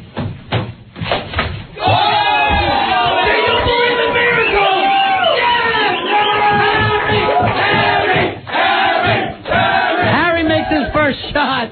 He's staying alive. Now, Harry, if any of these people hit their shots, you're getting paintballed. Anyone scores for the rest of the game, you're getting shot with paintballs. He gave this look like, paintballs? When did anyone say anything about paintballs? All right, who's up next? It's Billy Staples, looking to keep pace with Wonder Boy. And he scores! Stays right there, 3 goals now for the Staple Man. I got to say, I'm impressed with Billy. Let the slap shot rip there, baby. Here's Mikey D. Come on, Earl! Come on, Earl! Yeah! Mikey D misses. Uh-oh for Mikey D. All right, since Billy Staples scored, Harry Elvis is officially eliminated. Harry Elvis, you're getting paintballed.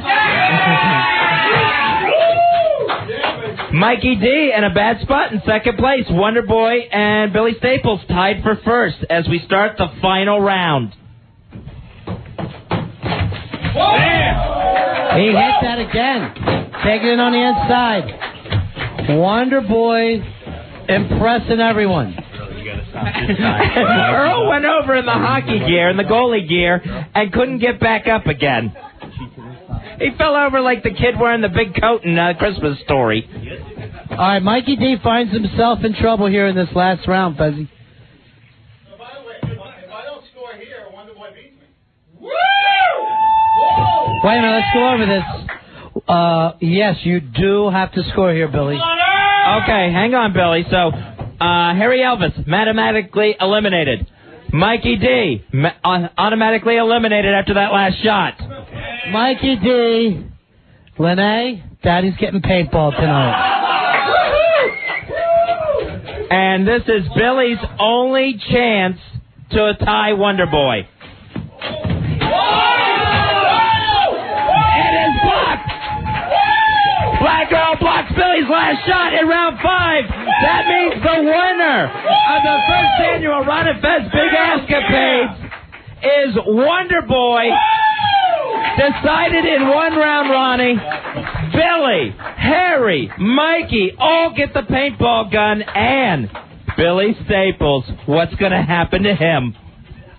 Billy Staples gets the Prince Albert tomorrow night. Billy, once again, you lose. How you feeling? Unfortunately, the netting was off its mark. It was supposed to be against the wall, and that's exactly what I hit. A spike through your unit tomorrow night. You know what? It was a great competition. The better man didn't win this time, but, I got to give credit what credit's due, and I did good. You drive to the hoop. Earl takes his second time out and tries to call a charge.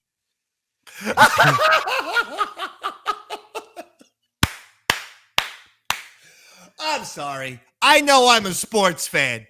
I have never in my life, and so if you're not a sports fan, you might not find that hysterical. But if you are, has anyone in their entire fucking lives heard of a one-on-one basketball game in the backyard where somebody was calling an offensive charge? Fuck no.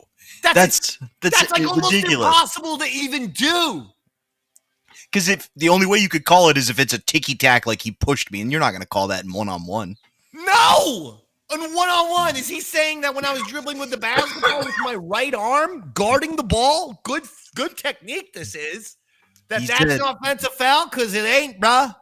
He said as you drove to the hoop, you elbowed him in the ribs, to which he replied, it's basketball. It's a contact sport. Up in the fuck up, bro. I elbowed you in the ribs? Fucking A, I did. That ain't a foul, softy. That's not a foul. If I elbowed you, I gave you a little boop on my way past you, it's just fucking pouring salt in the wounds on my way to a bucket. That's all I'm doing, but it sure as fuck ain't a foul, bro. No, not at all. One of my favorite points is that Ron picks up once Earl starts to see it slipping away, he just mimics whatever shot you've taken. Kind of like he does on radio, where he just takes whatever Ron says. You shoot a three, then he shoots a three. You shoot an elbow jumper, he shoots an elbow jumper. And eventually, you beat him pretty bad. Another final score was 12-2.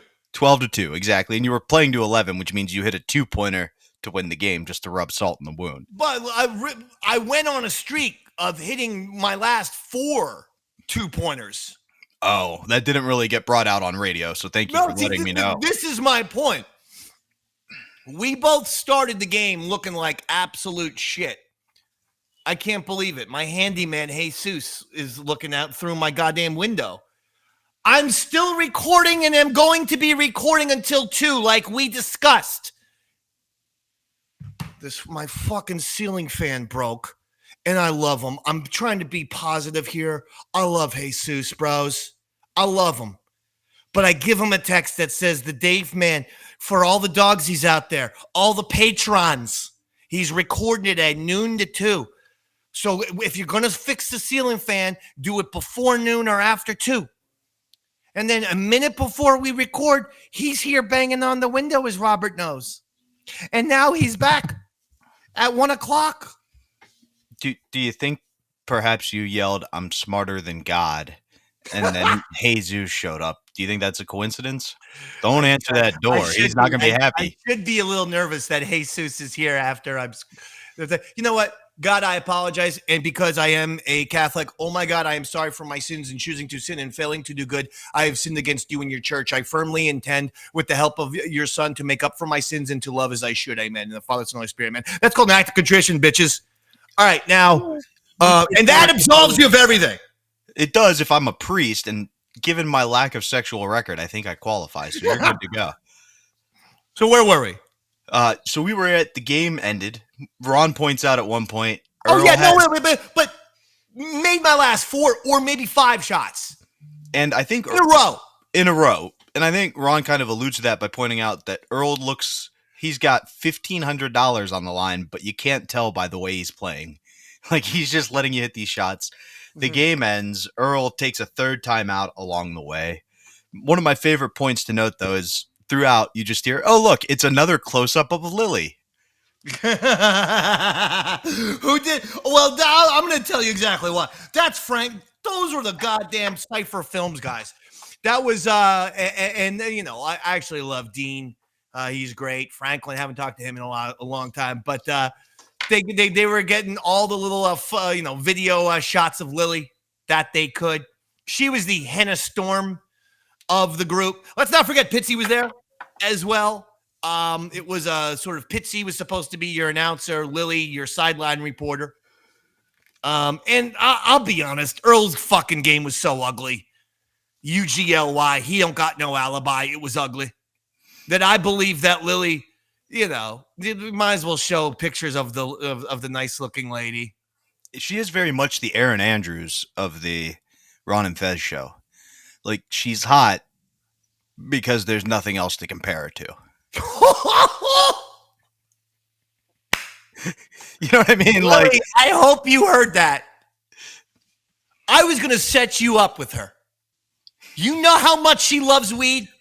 You two are the biggest fucking weed heads I know. all right, well, I'm a bad boy. Sorry, maybe I'll be nice to you. You know that she was doing a pot smoking fucking Periscope show where she would sit on the couch with Earl as her co-host and smoke weed? Which network picked that up? I'm sure it went viral. None. Oh. But who am I to talk? Okay, fair. I'm going to take so many shots at myself that I'm going to truly make myself want to jump off the fucking George Washington Bridge, which I am giving right now in terms of percentages of things that were going to happen in my life. I'm putting that 2%, folks. I mean, I don't want to get you alarmed. That's 98%. I'm not going to jump off the GWB. You're going to be fine. And folks, there are fares to get to the GWB, so don't worry about that. Dave's not going to pay that. You don't have anything to stress about. I have Easy Pass. It's like I'm not paying shit. I mean, what are they going to do? Collect it from the grave? Thank you. Good point. Let's go. Go ahead, Easy Pass. DMSB. Get it from my cold, what did he say in the movie with the apes? My cold, dead hand. My cold, wet, bloated, waterlogged hand. But yeah, so don't do that. I think you're on to bigger and better things. Honestly, radio is a dying medium. No, I feel it. There are people who go, I'm the last of that, and I get that. But like, truly what you were better at is beyond the radio market. Like, you came into the game. I know. I'm not. Yeah, it's and I'm weird. I just meant it It's that way. weird. There were other times in my life where I've parted ways with a company, and I was very despondent, very, very, very upset. And maybe it's just I have a lot of confidence in my talent, and I do. And the good thing is, being in this business for 20 years concurrently, I've made connections. So I'm reaching out to those connections right now, and I feel really good. I've heard back from everybody, including Tales from the Satellite fans, Chris Pepper Stanley. No, it's not. No, I don't want to. I did text Pepper. No, I'm saying yes. I heard back from him, but just in case you want to know, my initial round of texts was saying, "Hey, you guys know any PDs, GMs, anybody?" And they're looking for talent. I am now a free agent, so I gave him that.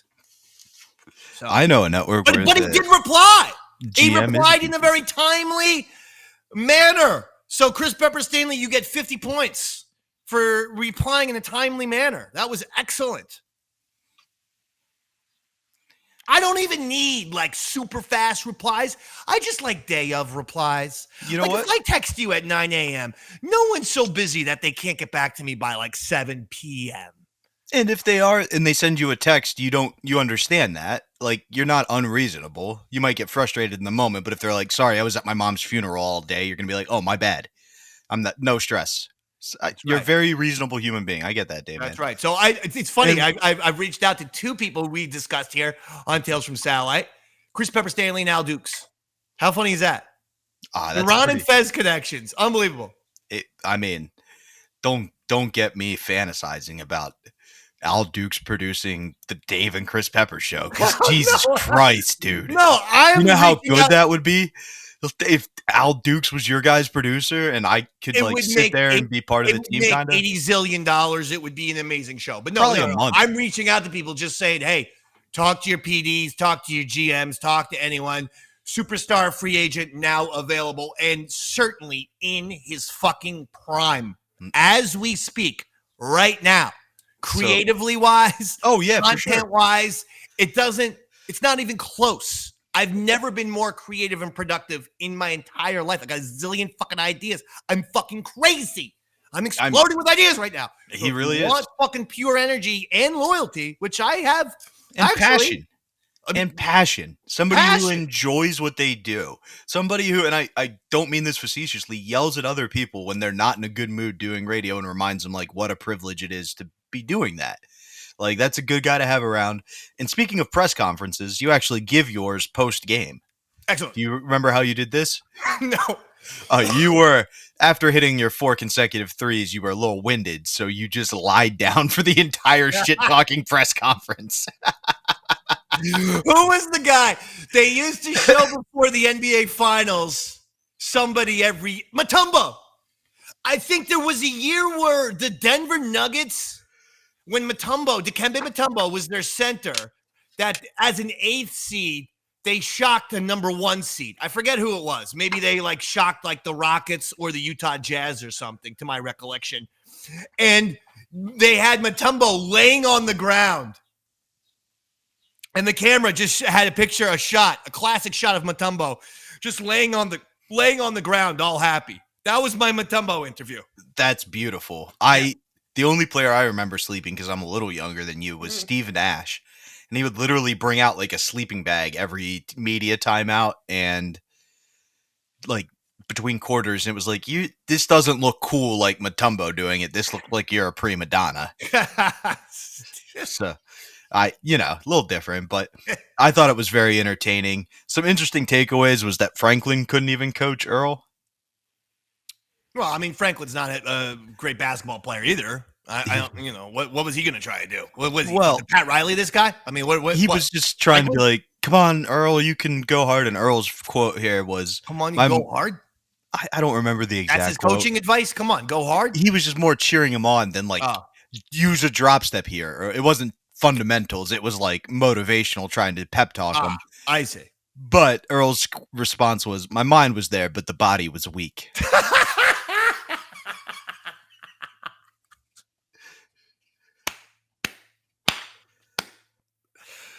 How does he come up with some of this shit?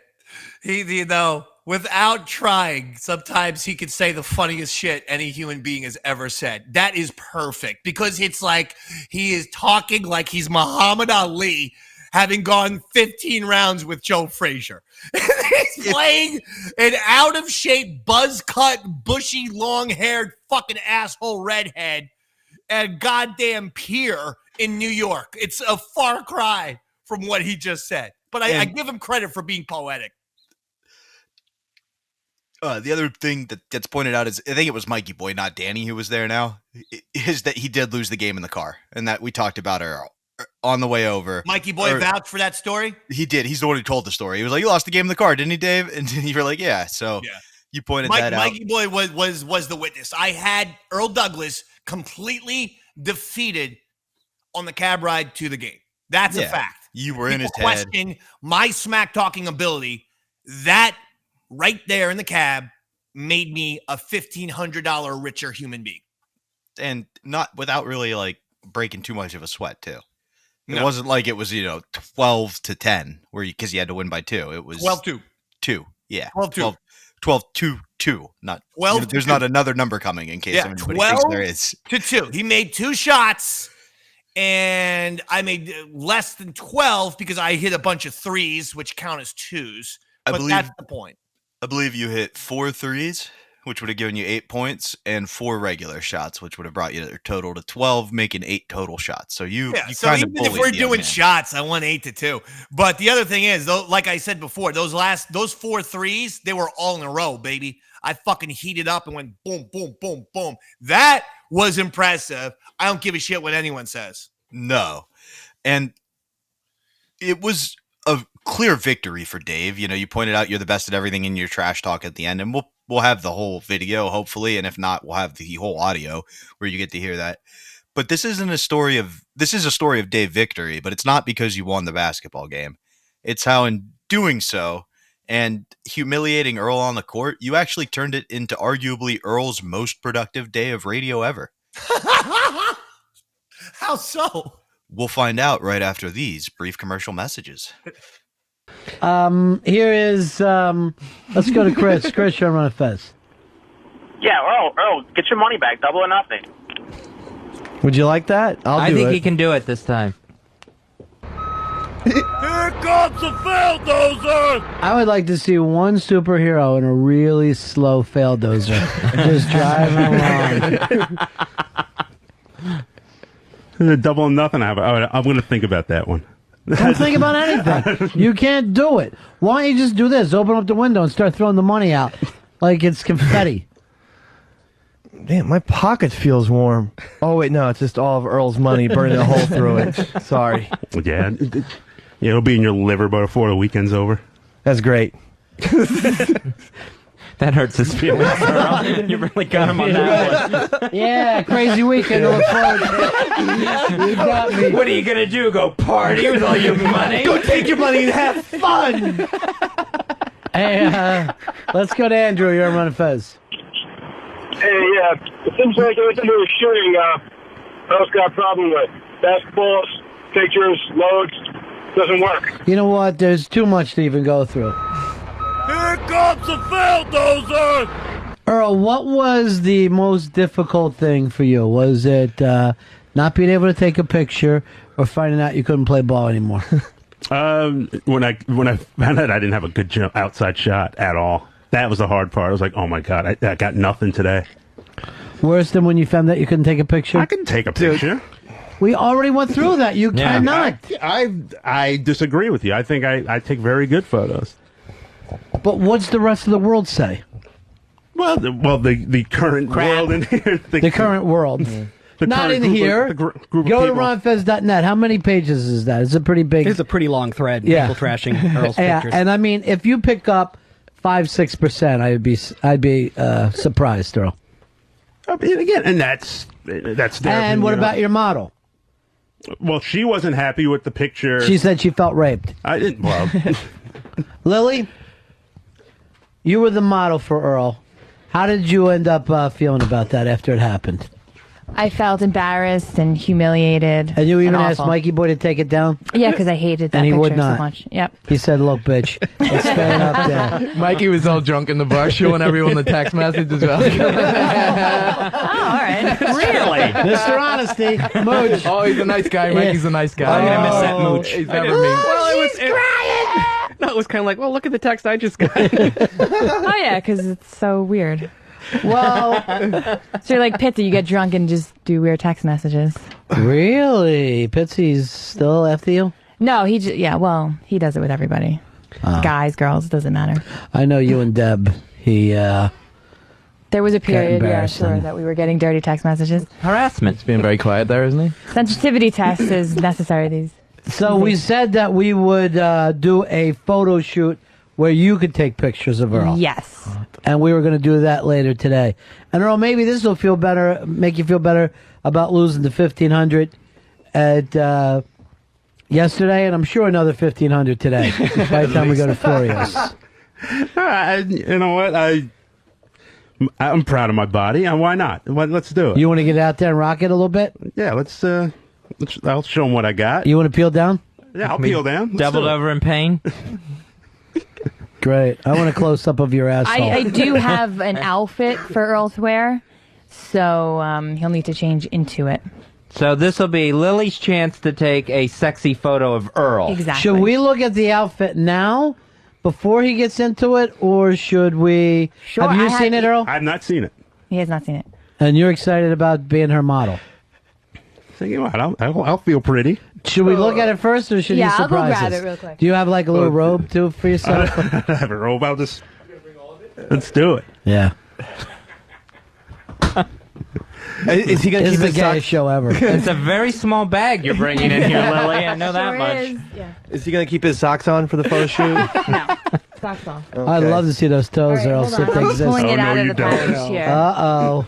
Okay. What's that? That is pretty small. These are what they call edible underwear. They must be licorice. So it's... yeah, he's got to tie himself in this. Now, who is going to eat that after Earl wears it? Dave will? Yeah, I'm feeling good today. Wait a minute. $1,500 in my pocket. I'd love to eat Don't it. eat too fast and choke on it. For $1,500, we'll let you eat the edible underwear. No. That's So this is All right. it. really wrong. All right, Earl, is that even enough to cover you? No, not really. But you know what? Everybody's got drink for goodness. Everybody's got to show their ass all at one And then time. there's So also a bow tie. Oh, nice little bow tie. Nice bow Like tie. Chippendale's Keep bow it classy, tie. you know? Yeah. That's sexy. That's his favorite color. Exactly. Black bow tie. It's a black tie affair. And then I thought maybe if we wanted to get a little silly with things, we'd give him nipple clamps. If we wanted to go that sure. route, you know. No need for Of course. Sure. Sure. Anything to embarrass ourselves is fun for me. All right, so it's going to be edible underwear and nipple clamps. yeah, I'm not crazy about the nipple clamps. The edible underwear, I could dig. I'm totally into that. By the way, what's the flavor there? Is it meatloaf? You're into it. Strawberry with chocolate. Nice, Earl. Just like me and Earl. The basketball game. All right, we will. Now, are we putting this on Pal Talk, or the Brooklyn Boys going to shoot it? They don't come anywhere near us anymore. They No. have nothing to do with us since their sensitive feelings got hurt. We're definitely going to shoot it. I'm not going to miss this flowery, feathery Okay. nipple clamp stuff. So no Pal Talk for it. We'll just go straight to the video. Whatever you want. Yeah, it's it's up up to to you you guys. guys. Pal talk. No, whatever you want to do. I say let's put it in the Frenchy room today. In the Frenchie room. Mm-hmm. All right. So we'll shoot that, and at the same time, we'll shoot the video for later. Ron Fez big ass room. What's that? It'll be in the Ron Fez big ass room. It's not called Frenchie. So if you want to see it on Pal Talk, Ron Fez big ass room. Yeah, that's a good point. All right. Thank Those you. are a lot smaller than I thought they were. The edible panties. I thought you meant her breasts. You got your little feelings hurt by Maybe's big tits. I thought she was a lot older than she was, and when she said she was only 19, I just looked down and I said, well, how is she 19? And I'm 26, and I've got way smaller boobs than her. She's cute, though. She's adorable. Yeah, she is. All right, we'll break. We'll come back and do a photo shoot with our own Earl. Earl, today's also your day because you manned up with him, and I can think of a lot of people on this show who don't man up when they lose their bets.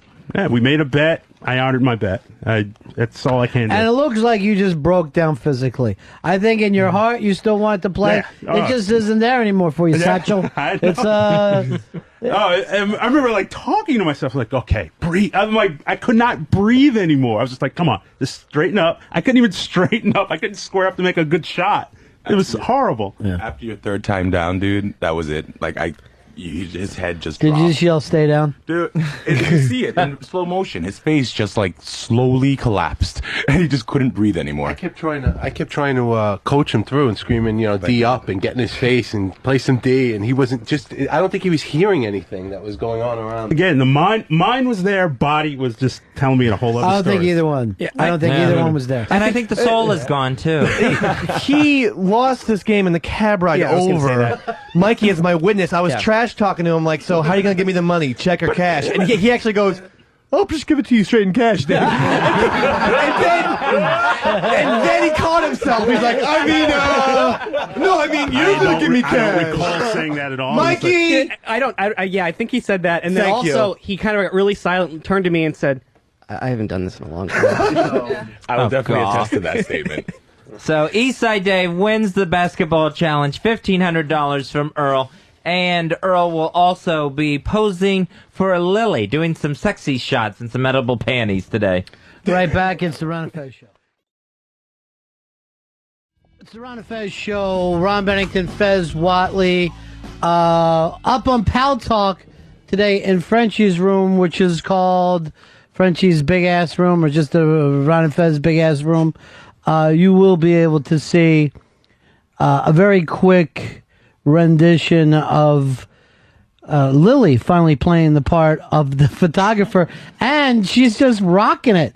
Just really dressed like a photographer today. I thought photographers usually had nipple clamps on. It really I didn't know does. it was It's the costume. It is an exciting look. Now, are you feeling the same kind of pressure that Earl felt?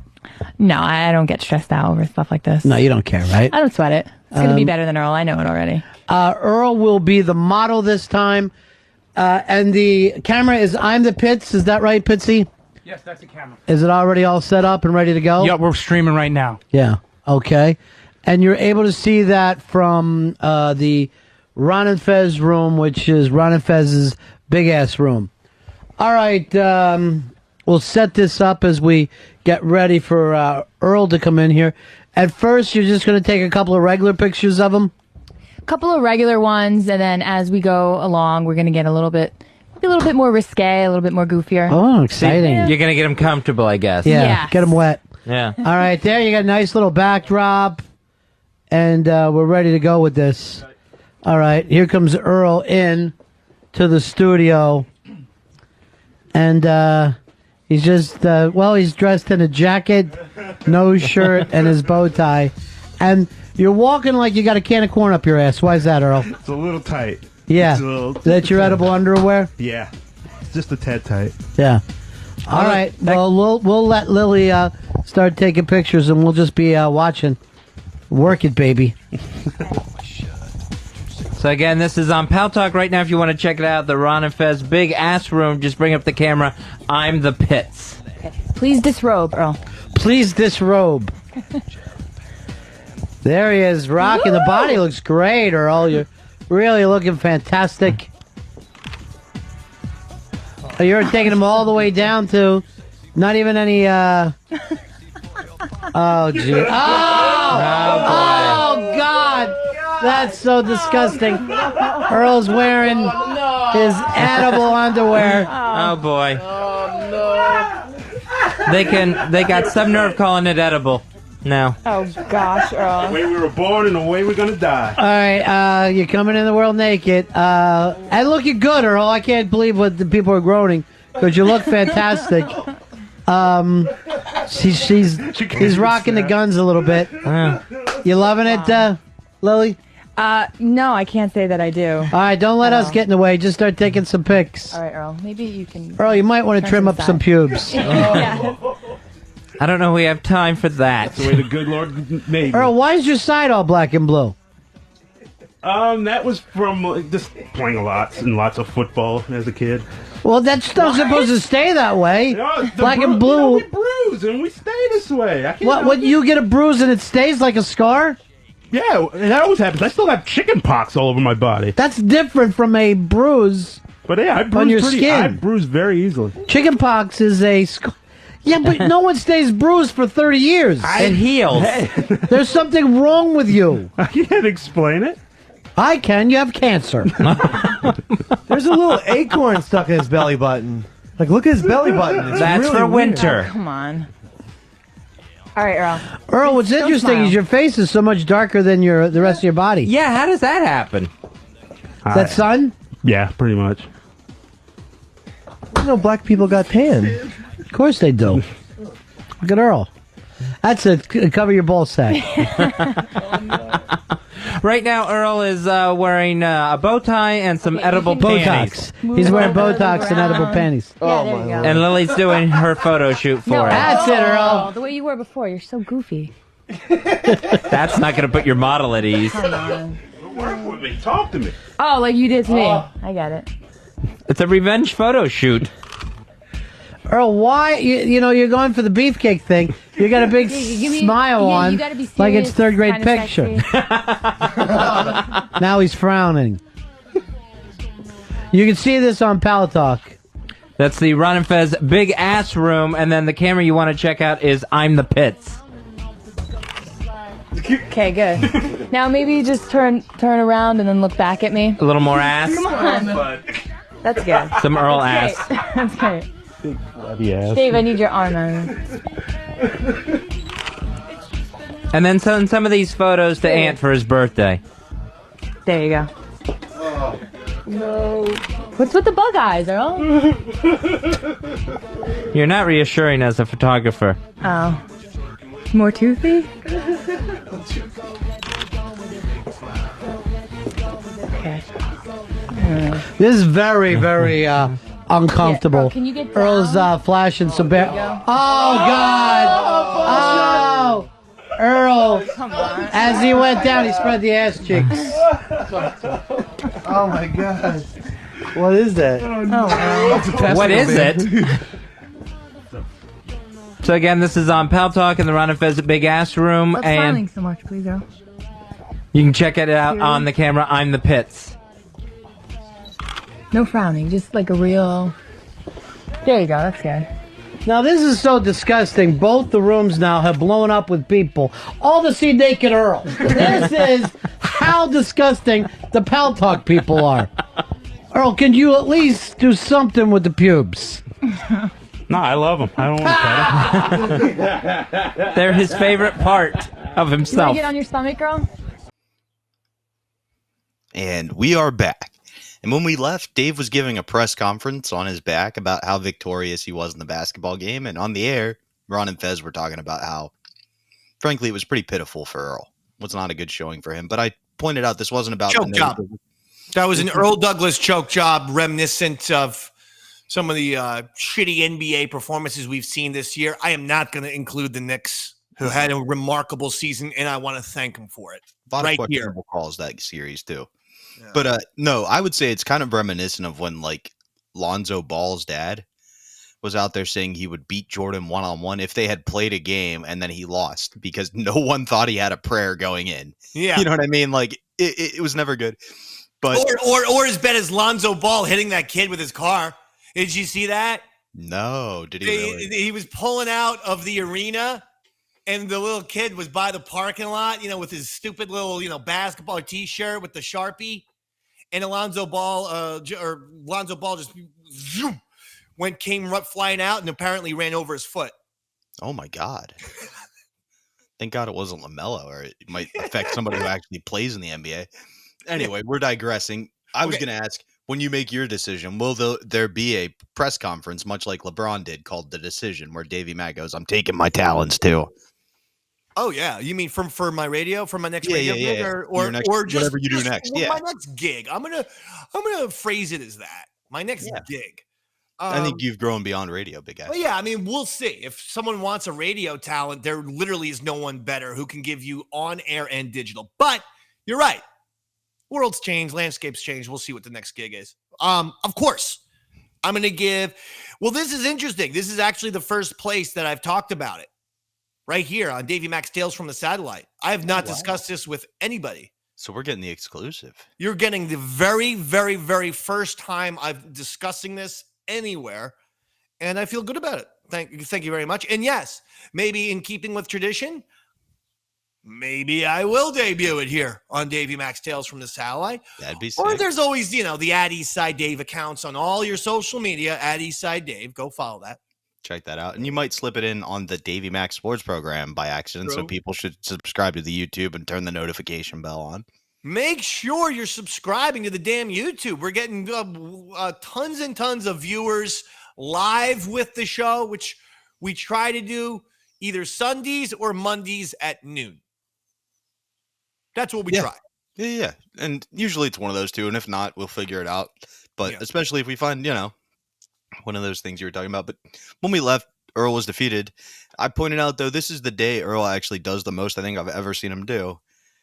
In order to get there, though, you got to drag him down a bit first. And it starts with the caller abuse. The first caller calls in and goes, hey, Earl, when you were praying, did you hear your dead grandma go, take it to my hole, Earl?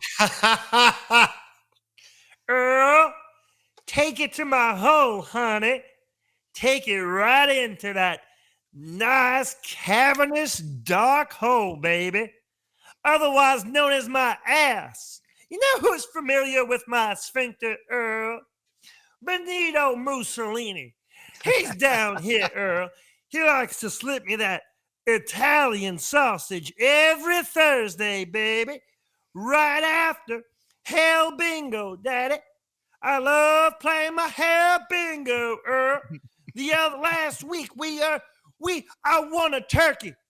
Oh, honey, you never tasted a turkey roasted on the fires of hell while you're getting dicked in the ass by Benito Mussolini, baby.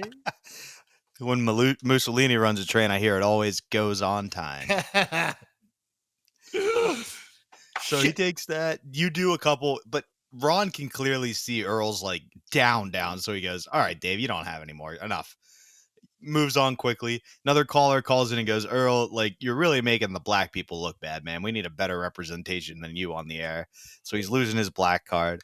The third caller calls in, and this is where Fez kind of tags it too and goes, you needed 3 breaks despite Dave's lack of fitness and all the cigarettes he smokes. You needed 3 breaks against this man. That is true. He was the one who utilized the timeouts. I've never heard of fucking timeouts in one-on-one. He gets torn a new I've never one. heard of timeouts and offensive charging calls. Earl Douglas invented 2 things for our fucking one-on-one. I played a million one-on-one basketball games. This was the first timeout or charge that I've ever experienced. So yeah, and that was pitiful. I hadn't played in forever. Don't forget, I was coming off of giving childbirth. Okay? The first one. The second one was on the right about to happen because you had the haircut we talked about earlier where it was going to scare the baby.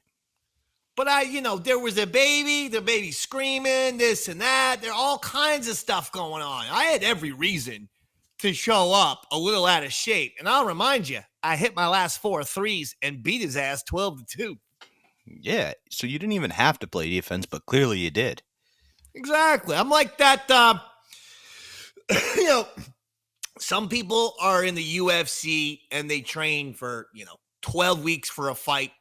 Other guys just give them 4 weeks, 3 or 4 weeks. They just show up and fight and they win. Yeah. That's me. That's you.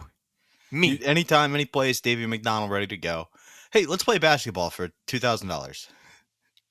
Hell yeah, baby. No, not you versus me. Like, you and I need to go find another radio station. This could be our new income. Oh, yeah. White men can't jump. Challenge other fucking radio people to sports. I would be so down with that.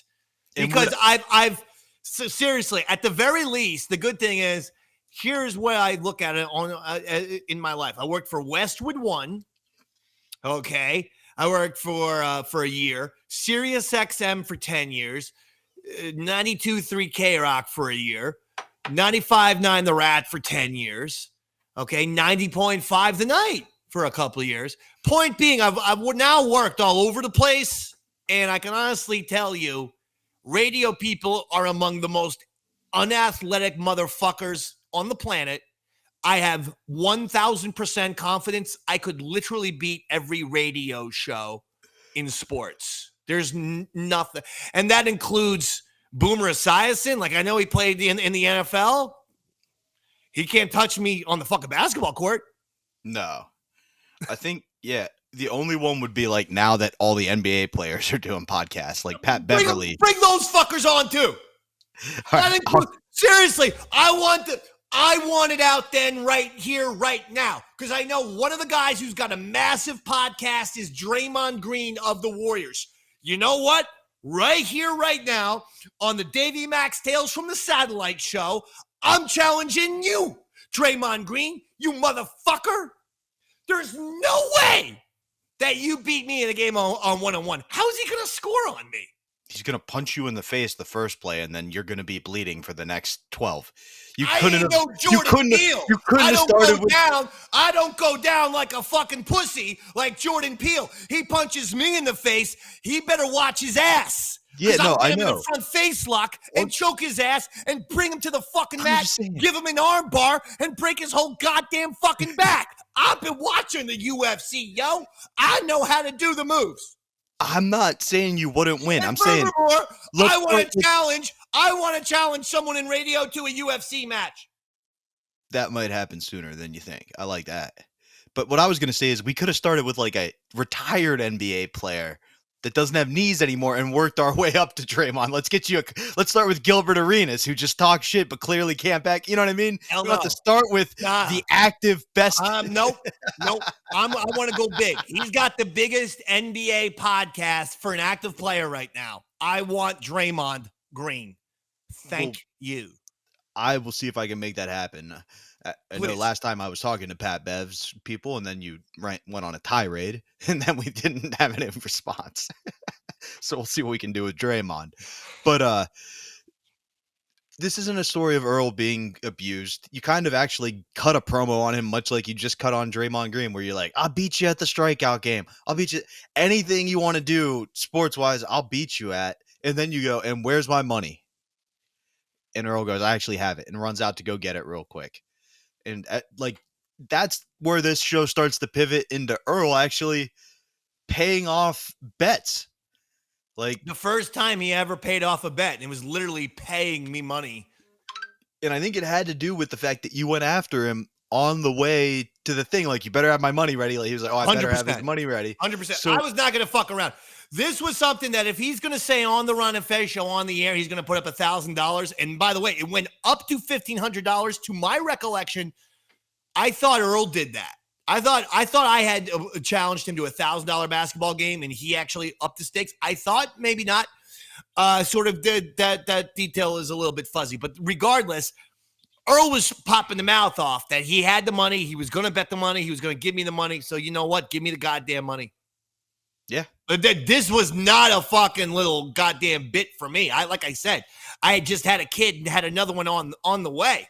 This was the era of bets. The throwing around of bets not being paid off was occurring. Like, this was at the tail end of that. No. But I'm saying, like, so there was in the atmosphere, I got to make sure this guy pays off the bet as well. Like, normally you probably pay off your bets. You gotta come up with your bets. You gotta especially do your if it's a radio bet. Like, there's even more on the line because you're not just letting down the person you owe the money to. You're letting down all the man, I just thought of a great Earl payoff. Oh yeah. I mean, they could have this for free on Bennington, but they need to do this. Did you ever see the Saturday Night Live sketch from the 80s? It was like 1984 or something, where Eddie Murphy goes undercover as a white man. Yes. And they put makeup on him. That would be incredible. Like he goes on a bus and like a black guy leaves the bus. And after the black guy leaves the bus, he's like, the rest is white people. And once it's only white people on the bus, like cocktails and like waitresses come out and like music and stuff. It's so funny. But I remember always just the way Eddie Murphy looked as a white guy. He had like an Abe Vigoda type of either old Italian or old Jewish man. I'd love to see Earl in whiteface. That would be a great payoff. And Earl has to walk around the neighborhood doing white person type of stuff. Going to the bank, things like that. I think I found it right here. Let me pull it up real quick for you. What, the Eddie Murphy pick? Yeah. Then we'll get back to our story because Earl actually paid something off today. That's it. I would love to see Earl do that. You know what he looks like? Ned Flanders. He looks a lot like a Flanders inspiration, especially because like there's the tint. Yeah. He looks exactly like Ned Flanders. They got to do that to Earl. That's great. Fucking Earl as a white man. Oh my God. And then just man on the street, have a camera, follow him. Oh, see if he could get a taxi then. Covertly. Oh my God. Brilliant bit. Boom. And see radio GMs and PDs. I can't turn it off. I know. I've been trying to end this episode for 12 minutes. I literally can't turn it off. It's an ADHD problem, if you must know. I know. Roy and I talk about it a lot. It's also a superpower. Oh. Yeah, it's a compliment. Yeah. But like I said, this is Earl. This is a good story about Earl. He comes in, he has $1,500 bills, he pays you.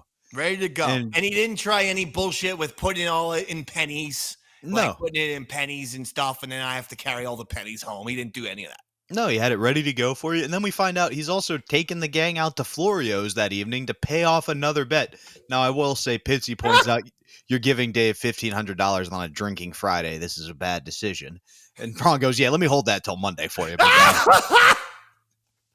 But so Florio's was the best place. That's the place where you get all this great Italian food and you could smoke cigars right there. But I believe that's the place that had something like the coldest vodka in New York City or something. And so we had like a vodka specialist come around, and I got so goddamn drunk that I actually started rapping in the restaurant. Yep. And somehow Ron was not. This is it. Not this time. This was prior because my Earl God, references it. And somehow Ron actually was like, "It was fantastic." He's a really good rapper when he's drunk. I don't know what I was doing. Maybe I was doing the fuck Tom Brady. No, that would have been this would have been before fuck Tom Brady. So I have no idea how I was rapping. I'm guessing Beastie Boys. Whenever you're defending classic rap, that's your go-to band. But, no question about it. But don't you fucking pass by my love of New Jersey. And with that comes Naughty by Nature. OPP. Yeah, you know me. Give me one other song. From Naughty by Nature. That was a big hit. What is it? Fuck, I do know it. They were in Malibu's Most Wanted, right? Hip hop, hooray! Hey, ho, hey! And my personal favorite, one of my favorites, was In the Ghetto, where they were in the ghetto. And his mama cried, because if there's one thing that she don't need, it's another lonely mouth to feed in the ghetto. Not the Elvis version. Then I don't Naughty by fucking hear Nature, it, Dave. from New Jersey. I support you. But you're right. Beastie Boys and Naughty by Nature are probably my top two. But Earl does reference that. He goes, last time the guys were so drunk, they were double fisting just straight vodka. They both had glasses of vodka in their hands. No, this is what happened. I got so drunk at Florio's that I thought one of the glasses was a chaser of water. Ron was noticing what was happening. He's like, I don't know what the fuck is, like, but in my head, I thought I was having one vodka and then chasing it with water when actually I was chasing it with more vodka. And that is an absolute recipe for blackout rap performance in the middle of a public Italian restaurant. Since you were so vulnerable, do you want to hear about my quick one-time public rap performance, Dave? Yes, please. So I was in a fraternity in college called Triangle. It was engineers, architects, and scientists. So, just party people. We were going to lose our charter because we didn't participate in enough Greek stuff. So they were like, you guys got to do Greek week and you got to do it hardcore. Like, you need to put up points or you won't be able to be a recognized fraternity. So I entered the Greek god pageant. And we just literally, it was like a Revenge of the Nerds type situation. In the toga contest, I was close to 300 pounds, but we wired my toga. So if I hit a button, it lit up our letters. Oh, that's awesome. Talent portion, I was like, I'm going to do stand-up. And they're like, okay, can you show us your act? And I did. And they're like, you're not going to do stand-up. So come up with another idea quick. And so I hit up my buddy Mike, and we did the Jimmy Fallon, Justin Timberlake history of rap together. Yeah, but hold on. Why didn't they want you to do stand-up? I think they were afraid of what I had to say. No, the reality is I think it sucked. Oh, okay. I wasn't doing stand-up. I was in college at this point. So Fair knew I wanted to do it, but wasn't there yet. But anyway, but we left the audience cheers in. So it sounded like we were murdering. Like we just literally stole the Kimmel and Timberlake response and then left their lyrics in. Did you really? In front of 1,000 people. Oh, yeah. There's a tweet where it was like, Bobby and Mike just rocked the house. So. Anyway, that was my rap experience. But this is Earl paying off Ben. So he's going to take you to Florio's, which is basically means he's pumping out at least $4,000 on a Friday. That's right? going to be paid you a very $1,500. expensive dinner for real. Not that their prices are exorbitant. It's that we will go in and order everything off the menu and drink everything off the menu. Exactly. So that's why it's this was a very costly bet for Earl Douglas. It was probably around $3,000 when you include the Florio's dinner. And this was when the Florio's dinners was in response to you and Chris Stanley losing your shit over him getting a raise and you guys not getting a big raise. We'll talk about that at some point. But so you guys went there with the intent to put a dent in his pocket. Two well-known, and I don't use this word lightly, problem drinkers. Is it that companies like they just want to fuck with me? Hang on. Fucking raise. All right. Because you go on a similar rant, and then the whoever was in charge at the point goes, "Hey Dave, check your business email," because they had given you a raise and you just hadn't seen it yet. So you go on a whole tirade. You pulled a real Bobby. So I'm not gonna let you do that twice. All right. Fair enough. But so at this point, Earl's 2 for 2 and paying off bets. He's kind of feeling good, and Ron does what Ron Bennington does best. What? He signals Fez with his eyes, and they turn the screws a little bit and go, You're really paying off bets, Earl. And he goes, yeah, I am. And Fez goes, hey, why don't you pay off one more? Don't you owe Lily a sexy photo shoot? Earl,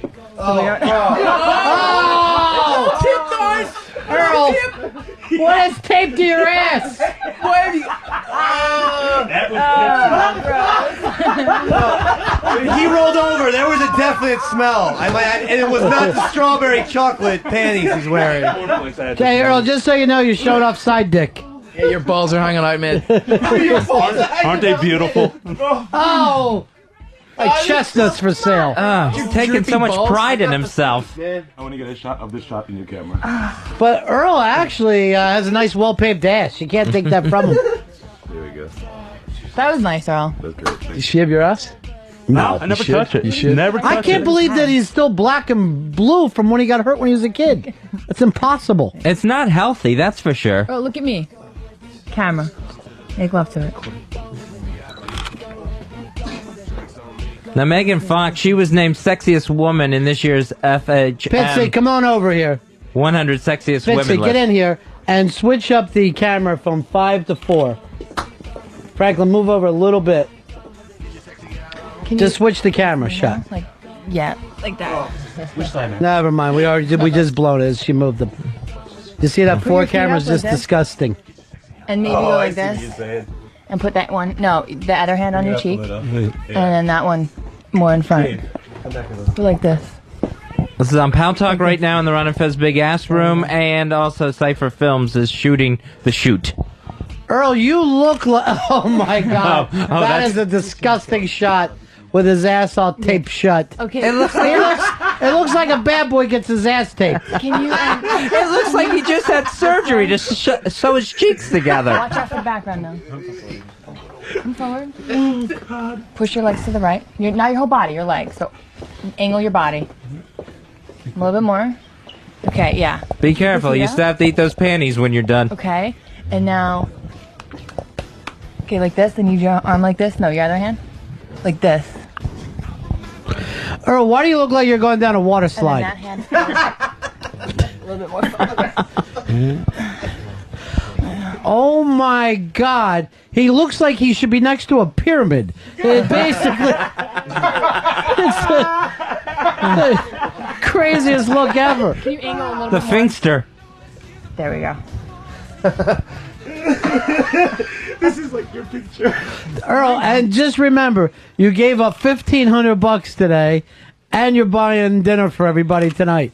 This has got to be the worst day of your life. Let's mark it down, April 25th.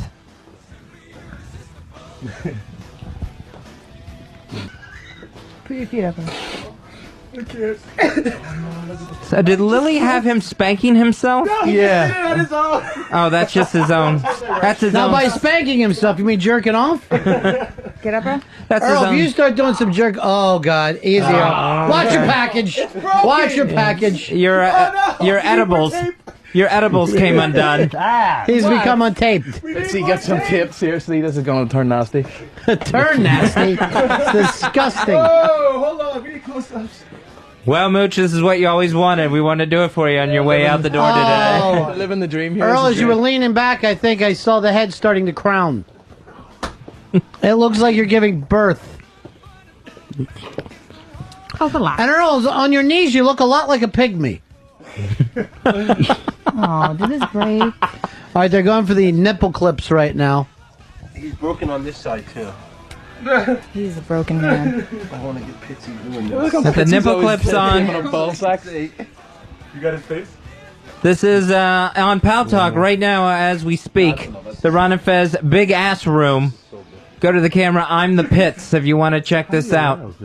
A nearly naked black girl getting photographed by our own Lily. Earl just said he's aroused. From my chest up. I'm like really like What do you mean you're aroused from the chest up? like the blood is just like shooting up. Like that. Are you going to It's faint? a weird feeling. It would be great if you fainted. What does that mean? Your ears got hard? Have one of the assistants cut some of the fucking pubes off. Where's the scissors? Oh, jeez. I don't want you trimming his pubes. I'll be so grossed out. Yeah, don't. I'll be please. so grossed out. Hurry up, these things hurt. And they'll end up on what eBay. hurts? Your The pubes? clamps are starting to hurt. What's hurting, Earl? Give me something I can use, Earl. Earl, the pain will start to get to you. So Come on. the pain is really start. He's getting dizzy from the clamps. Yeah. It's making all the blood run to his nipples. And the hot camera lights. And the hot camera lights are doing that too. Starting to get him. He's feeling himself growing Can you like put one arm up? dizzier. There you go. Why put the microphone in his armpit? You're in the shot, Dave. Now, Lily, you think you're going to come up with better shots than him? Yeah, I'm But very face it, confident. you've had more to work with. Yeah. Earl, I honestly believe this will get you laid.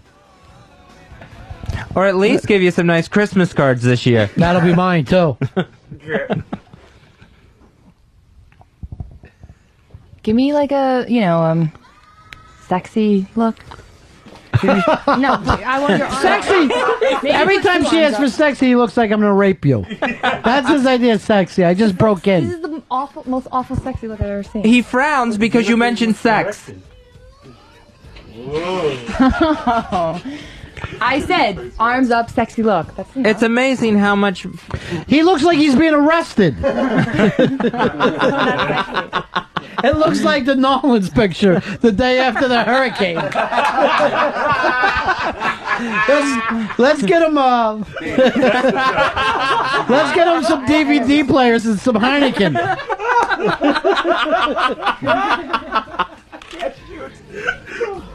On the side. We can never get rid of him now. He's too good a sport. He's too good a sport. Well, he's actually enjoying being the model, the nearly naked model, more than the photographer. I never saw a model with tape all over their body. I think that's to hold stuff in. Okay, Cross his ass. what else can you do? Yeah, one leg up. One leg up. Like the Captain Morgan guy. I don't drink Captain Morgan. Oh. One leg up. Come on. One leg up. No, I gotta move carefully because the tape will come off. Like this. What are you doing? I'm following your direction, Lily. Who's the more damaging Obama supporter, Reverend Wright or Earl? At this point, Earl's still taking his pictures here, looking like. Oh God, I don't know what I would say. Remember the guy that used to follow $1 Million Man around all the time? Yeah, Virgil. Yeah, right. Yeah, he looks like Virgil from $1 Million Man. Slightly gayer with the bow tie, but definitely Virgil. Virgil had a bow tie. Yeah. Yeah. Well, then just gayer. Virgil didn't rock the nipple clamps. Yeah. Oh, got a little spread leg shot here. Cross legged. He has the biggest pack of raisins down there. That's so disgusting. Big and glorious. Sunmade. If you want to check out Earl's photo shoot right now, it's in on Pal Talk in the Ron and Fez Big Ass Room, and you go to the camera. I'm the Pits. You could also go to Virgil is Naked in Pal Talk. Earl, do you mind just taking all of it? Because the tape is really bothering me. Oh, Maybe you that's should so just take it all. disgusting. You want to do the full Monty? Oh, What is wrong with you? He is so happy to be doing this. She's asking.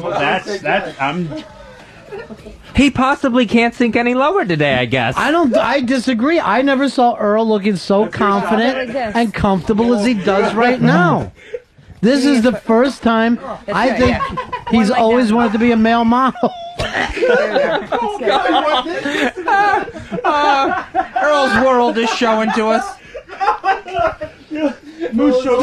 We're seeing what makes Earl tick. Yeah, I think I saw a tick. Oh, be careful with that. I can't take much more, Lily. We really got to snap these off. Okay, I think I'm almost done. I think I need Earl, just... cover up the balls. Done? It tore. It tore? Oh, good. That means the edible panties are ready and you can eat them. Yeah, that's the same as they just popped. Like that little thing is popped out. I'm sorry, I didn't hear you. Can you put it in your mouth? No, Earl, you gonna eat your own panties? I'm not gonna eat myself. No. Dave, why don't you get next to him and start eating the panties? Okay. Yeah. I'm hungry. Yeah. I haven't had a snack all day, though. We're gonna sell this. Blow me, I will kill you. I do blow me.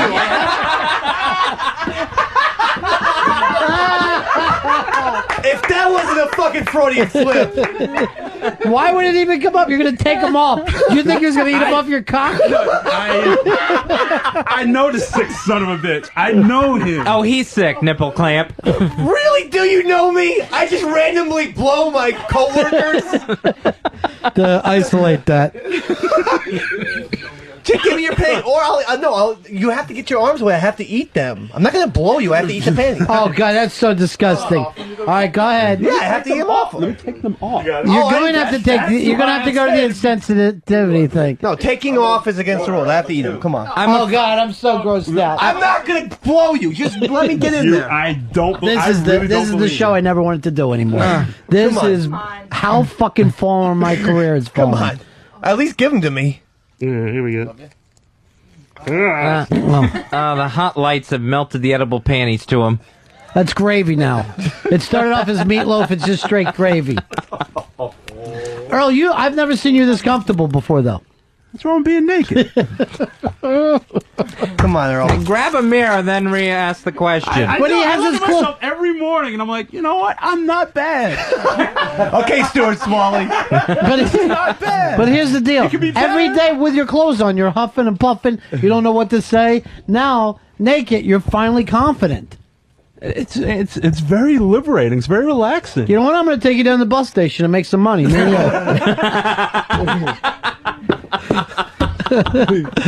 and you are making $20 a pop off Egyptians. If it was a movie, you could call him African Gigolo. All right, come on. African American gigolo. All right, he's going to eat the. Was this the ass panty? That's the front. This That's is the front side. Oh, there's a smell. There's a cheese smell. Yeah, well, you don't have to eat the whole thing. Just take one bite, you sick bastard. All right. I don't think you're supposed to eat All right, spit. I don't think you're supposed to eat the string. Spit. No, I'm good. Oh, bucket. Take that out of his mouth, please. Get it out of his fucking mouth. Take it out. I'm fine. You're disgusting. Oh, my God. That was nuts. That did not taste All good. right, Earl, get some pants on yourself. You're disgusting me.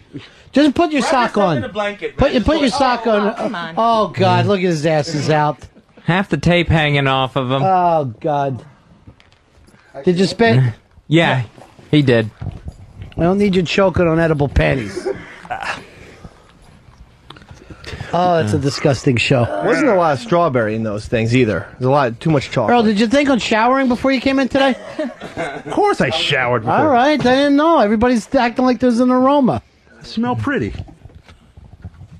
Lily, do you think you got the shot you wanted? I think I did. I was looking through the ones that I took. I think there's one that's definitely the shot. You found the mood, the moment. Now, I want to get that out. I want to get this on some kind of a fucking Friendster where Earl will be dating after this. If we take those pictures, Earl, and we put it up on that cheating website, AshleyMadison.com. If you go to AshleyMadison.com, before you know it, Earl, we're going to have some chicks with you.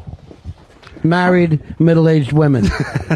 How did he lose in the game with his physique the way it is? Because he has a really good physique. Yeah, I know. He doesn't use it. That's the problem. He doesn't use it. I've never heard anybody say, oh, Earl's an unattractive guy. Women like Earl. He just doesn't like them back. He's in great shape. Come on over here, Earl, and have a seat. Now you get your pants back on. I never saw you so confident as I did during the shoot. It feels wonderful just to be with nothing. It seems like you're just completely stripped away. That's who you are. This is right down to your essence. This is who you are. End the story. There's nothing, no layers, no cover. Do you think it would even feel better with a dildo up the ass? No, not at all. Keep the whole thing going? Maybe you'll love that. No. I never saw him this comfortable during a show before. He absolutely loved it. Yeah. Maybe naked every day in the booth.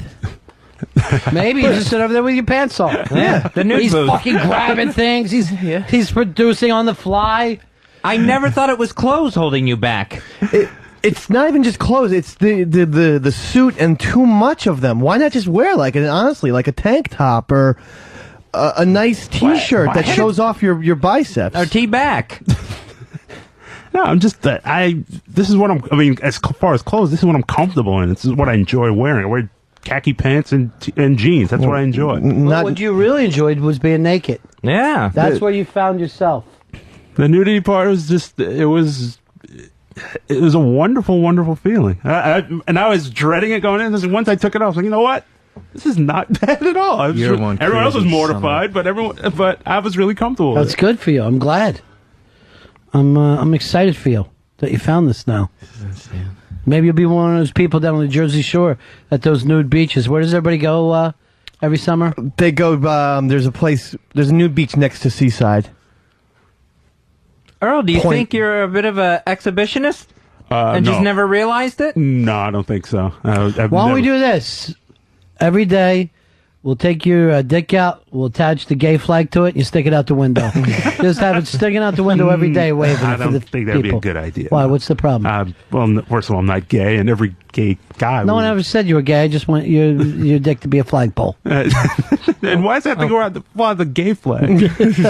That's so colorful. People can see it from far away. We'll see who salutes. No, Earl, you've been paying off the bets today. I got to give you all the credit in the world. I honor my debts. I You really do. Unlike some people in the news today. So, well, no, yeah. Your nipples sore there, Earl? See you Yeah, rubbing them a little little tender. bit. That's bit. No, it's terrible. You love that feeling? I was just when they put them on, I was just like, I love it. There was like this weird rush that goes through, and then it just started to be really irritating. And taking them off was worse than putting them on. It's almost like me doing this show. Yeah. There's a weird rush, and it's just incredibly irritating. And Earl goes, yeah, let's just get out of the way. I do. And Lily comes in and she decides to present the outfit to which Earl's going to don. Do you recall this outfit, Dave? Because you ended up playing a pivotal role with half of it. If it's a photo shoot, I'm going to think that he was not, at the very least, he wasn't wearing his usual clothing, which is black Yankee hat with even the NY in black, and then a black suit jacket, black mock turtleneck, black slacks, and black Frankenstein shoes. That was why we called him Black Earl. Not that he is African-American, which he is. It's that that was his only outfit. That is his only outfit every single time you see him. Very, very deep down, and even though deep down inside, I knew Opie and Anthony only called me that because I was black as shit. No, I mean he literally I know. never. But I would say I don't know. What is his outfit? Maybe a basketball uniform. So this was in response to him doing shooting Lily's as a photographer when he was claiming that he was that, and He her was in not love with liking her. it. Yeah. A lot of foot, I remember. But so Earl dons his outfit, which is edible underwear, chocolate strawberry flavored, and I see that smile on your face, so you know where this is going. Oh my God. And bow tie, which he refuses to wear, and nipple clamps, which he allows. And Dave, Why would he not wear the bow tie? I don't recall, or if it just didn't fit or something like that. Like it was just kind of rushed. But I don't know if you remember this, but Earl was a different Earl when he was naked. He was comfortable. He was smiling. He was open to sexiness. And it was just in stark contrast to a man on his knees praying before a basketball game to be posing lewdly in edible underwear and nipple clamps is just not how I envision my Southern Baptist. Like, I love him. Yeah, he could have just driven right past Chelsea Piers, kept going, and the next thing you know, he'd find himself downtown on the west side in a bathhouse, naked with other men. That might be what he wants, and as they said on the Seinfeld, there's nothing wrong with that. Yeah. Nothing at all. And maybe that's what he would prefer, is to be nude in the company of other gentlemen. No issues there. Nothing wrong with that, but also why they call me Elvis Costello. Why? Because I don't want to go to Chelsea. I get it. I'm glad you do. You're one of three. Yeah. Deep track But there. so Earl does do the photo shoot, and towards the end, it gets pointed out somebody should eat the underwear. Who on the Ron and Fez show is going to step up there? Probably our unsung hero. Yeah, of course, Davey Mack. Is it going to be me? Of course it's going to be Even Davey though I Mack. won the basketball game, I tell you, Chris Pepper Stanley, you owe me, bro. You just owe me. You just owe me. At this point, he should have been doing this shit. Yeah, especially getting to eat. You figure he'd be all over that. Exactly. So, that is how it ends. He takes you to Florio's. He paid off 3 bets in a day. And this is what I wanted to point out. No one got Earl to pay off bets until Davey Mack beat him so badly at basketball that he had no choice but to pay him off.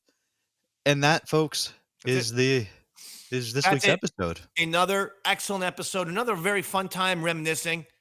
Earl Douglas, not a basketball player. We're still trying to figure out what sport he'd be good at. Potentially, maybe darts. Maybe.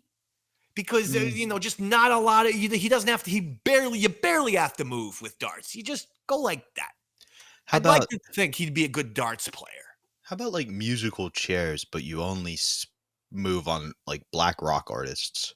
Like something like that. Like spinning the hits? Something like that, yeah. Where he gets to, he's very good at spinning the hits. Yeah, I don't know. He should have challenged you to that instead of For basketball. a guy who does know sports. He does know sports. He does, just not how to play them. Yeah. I have a buddy like that. His name's Buckley. Surprised. I expected more athleticism out of Earl Douglas. But, his baseball swing is not bad. I'll give him credit on that. His throwing motion is a little long. I mean, he had to have a swing because all he did was play fucking softball.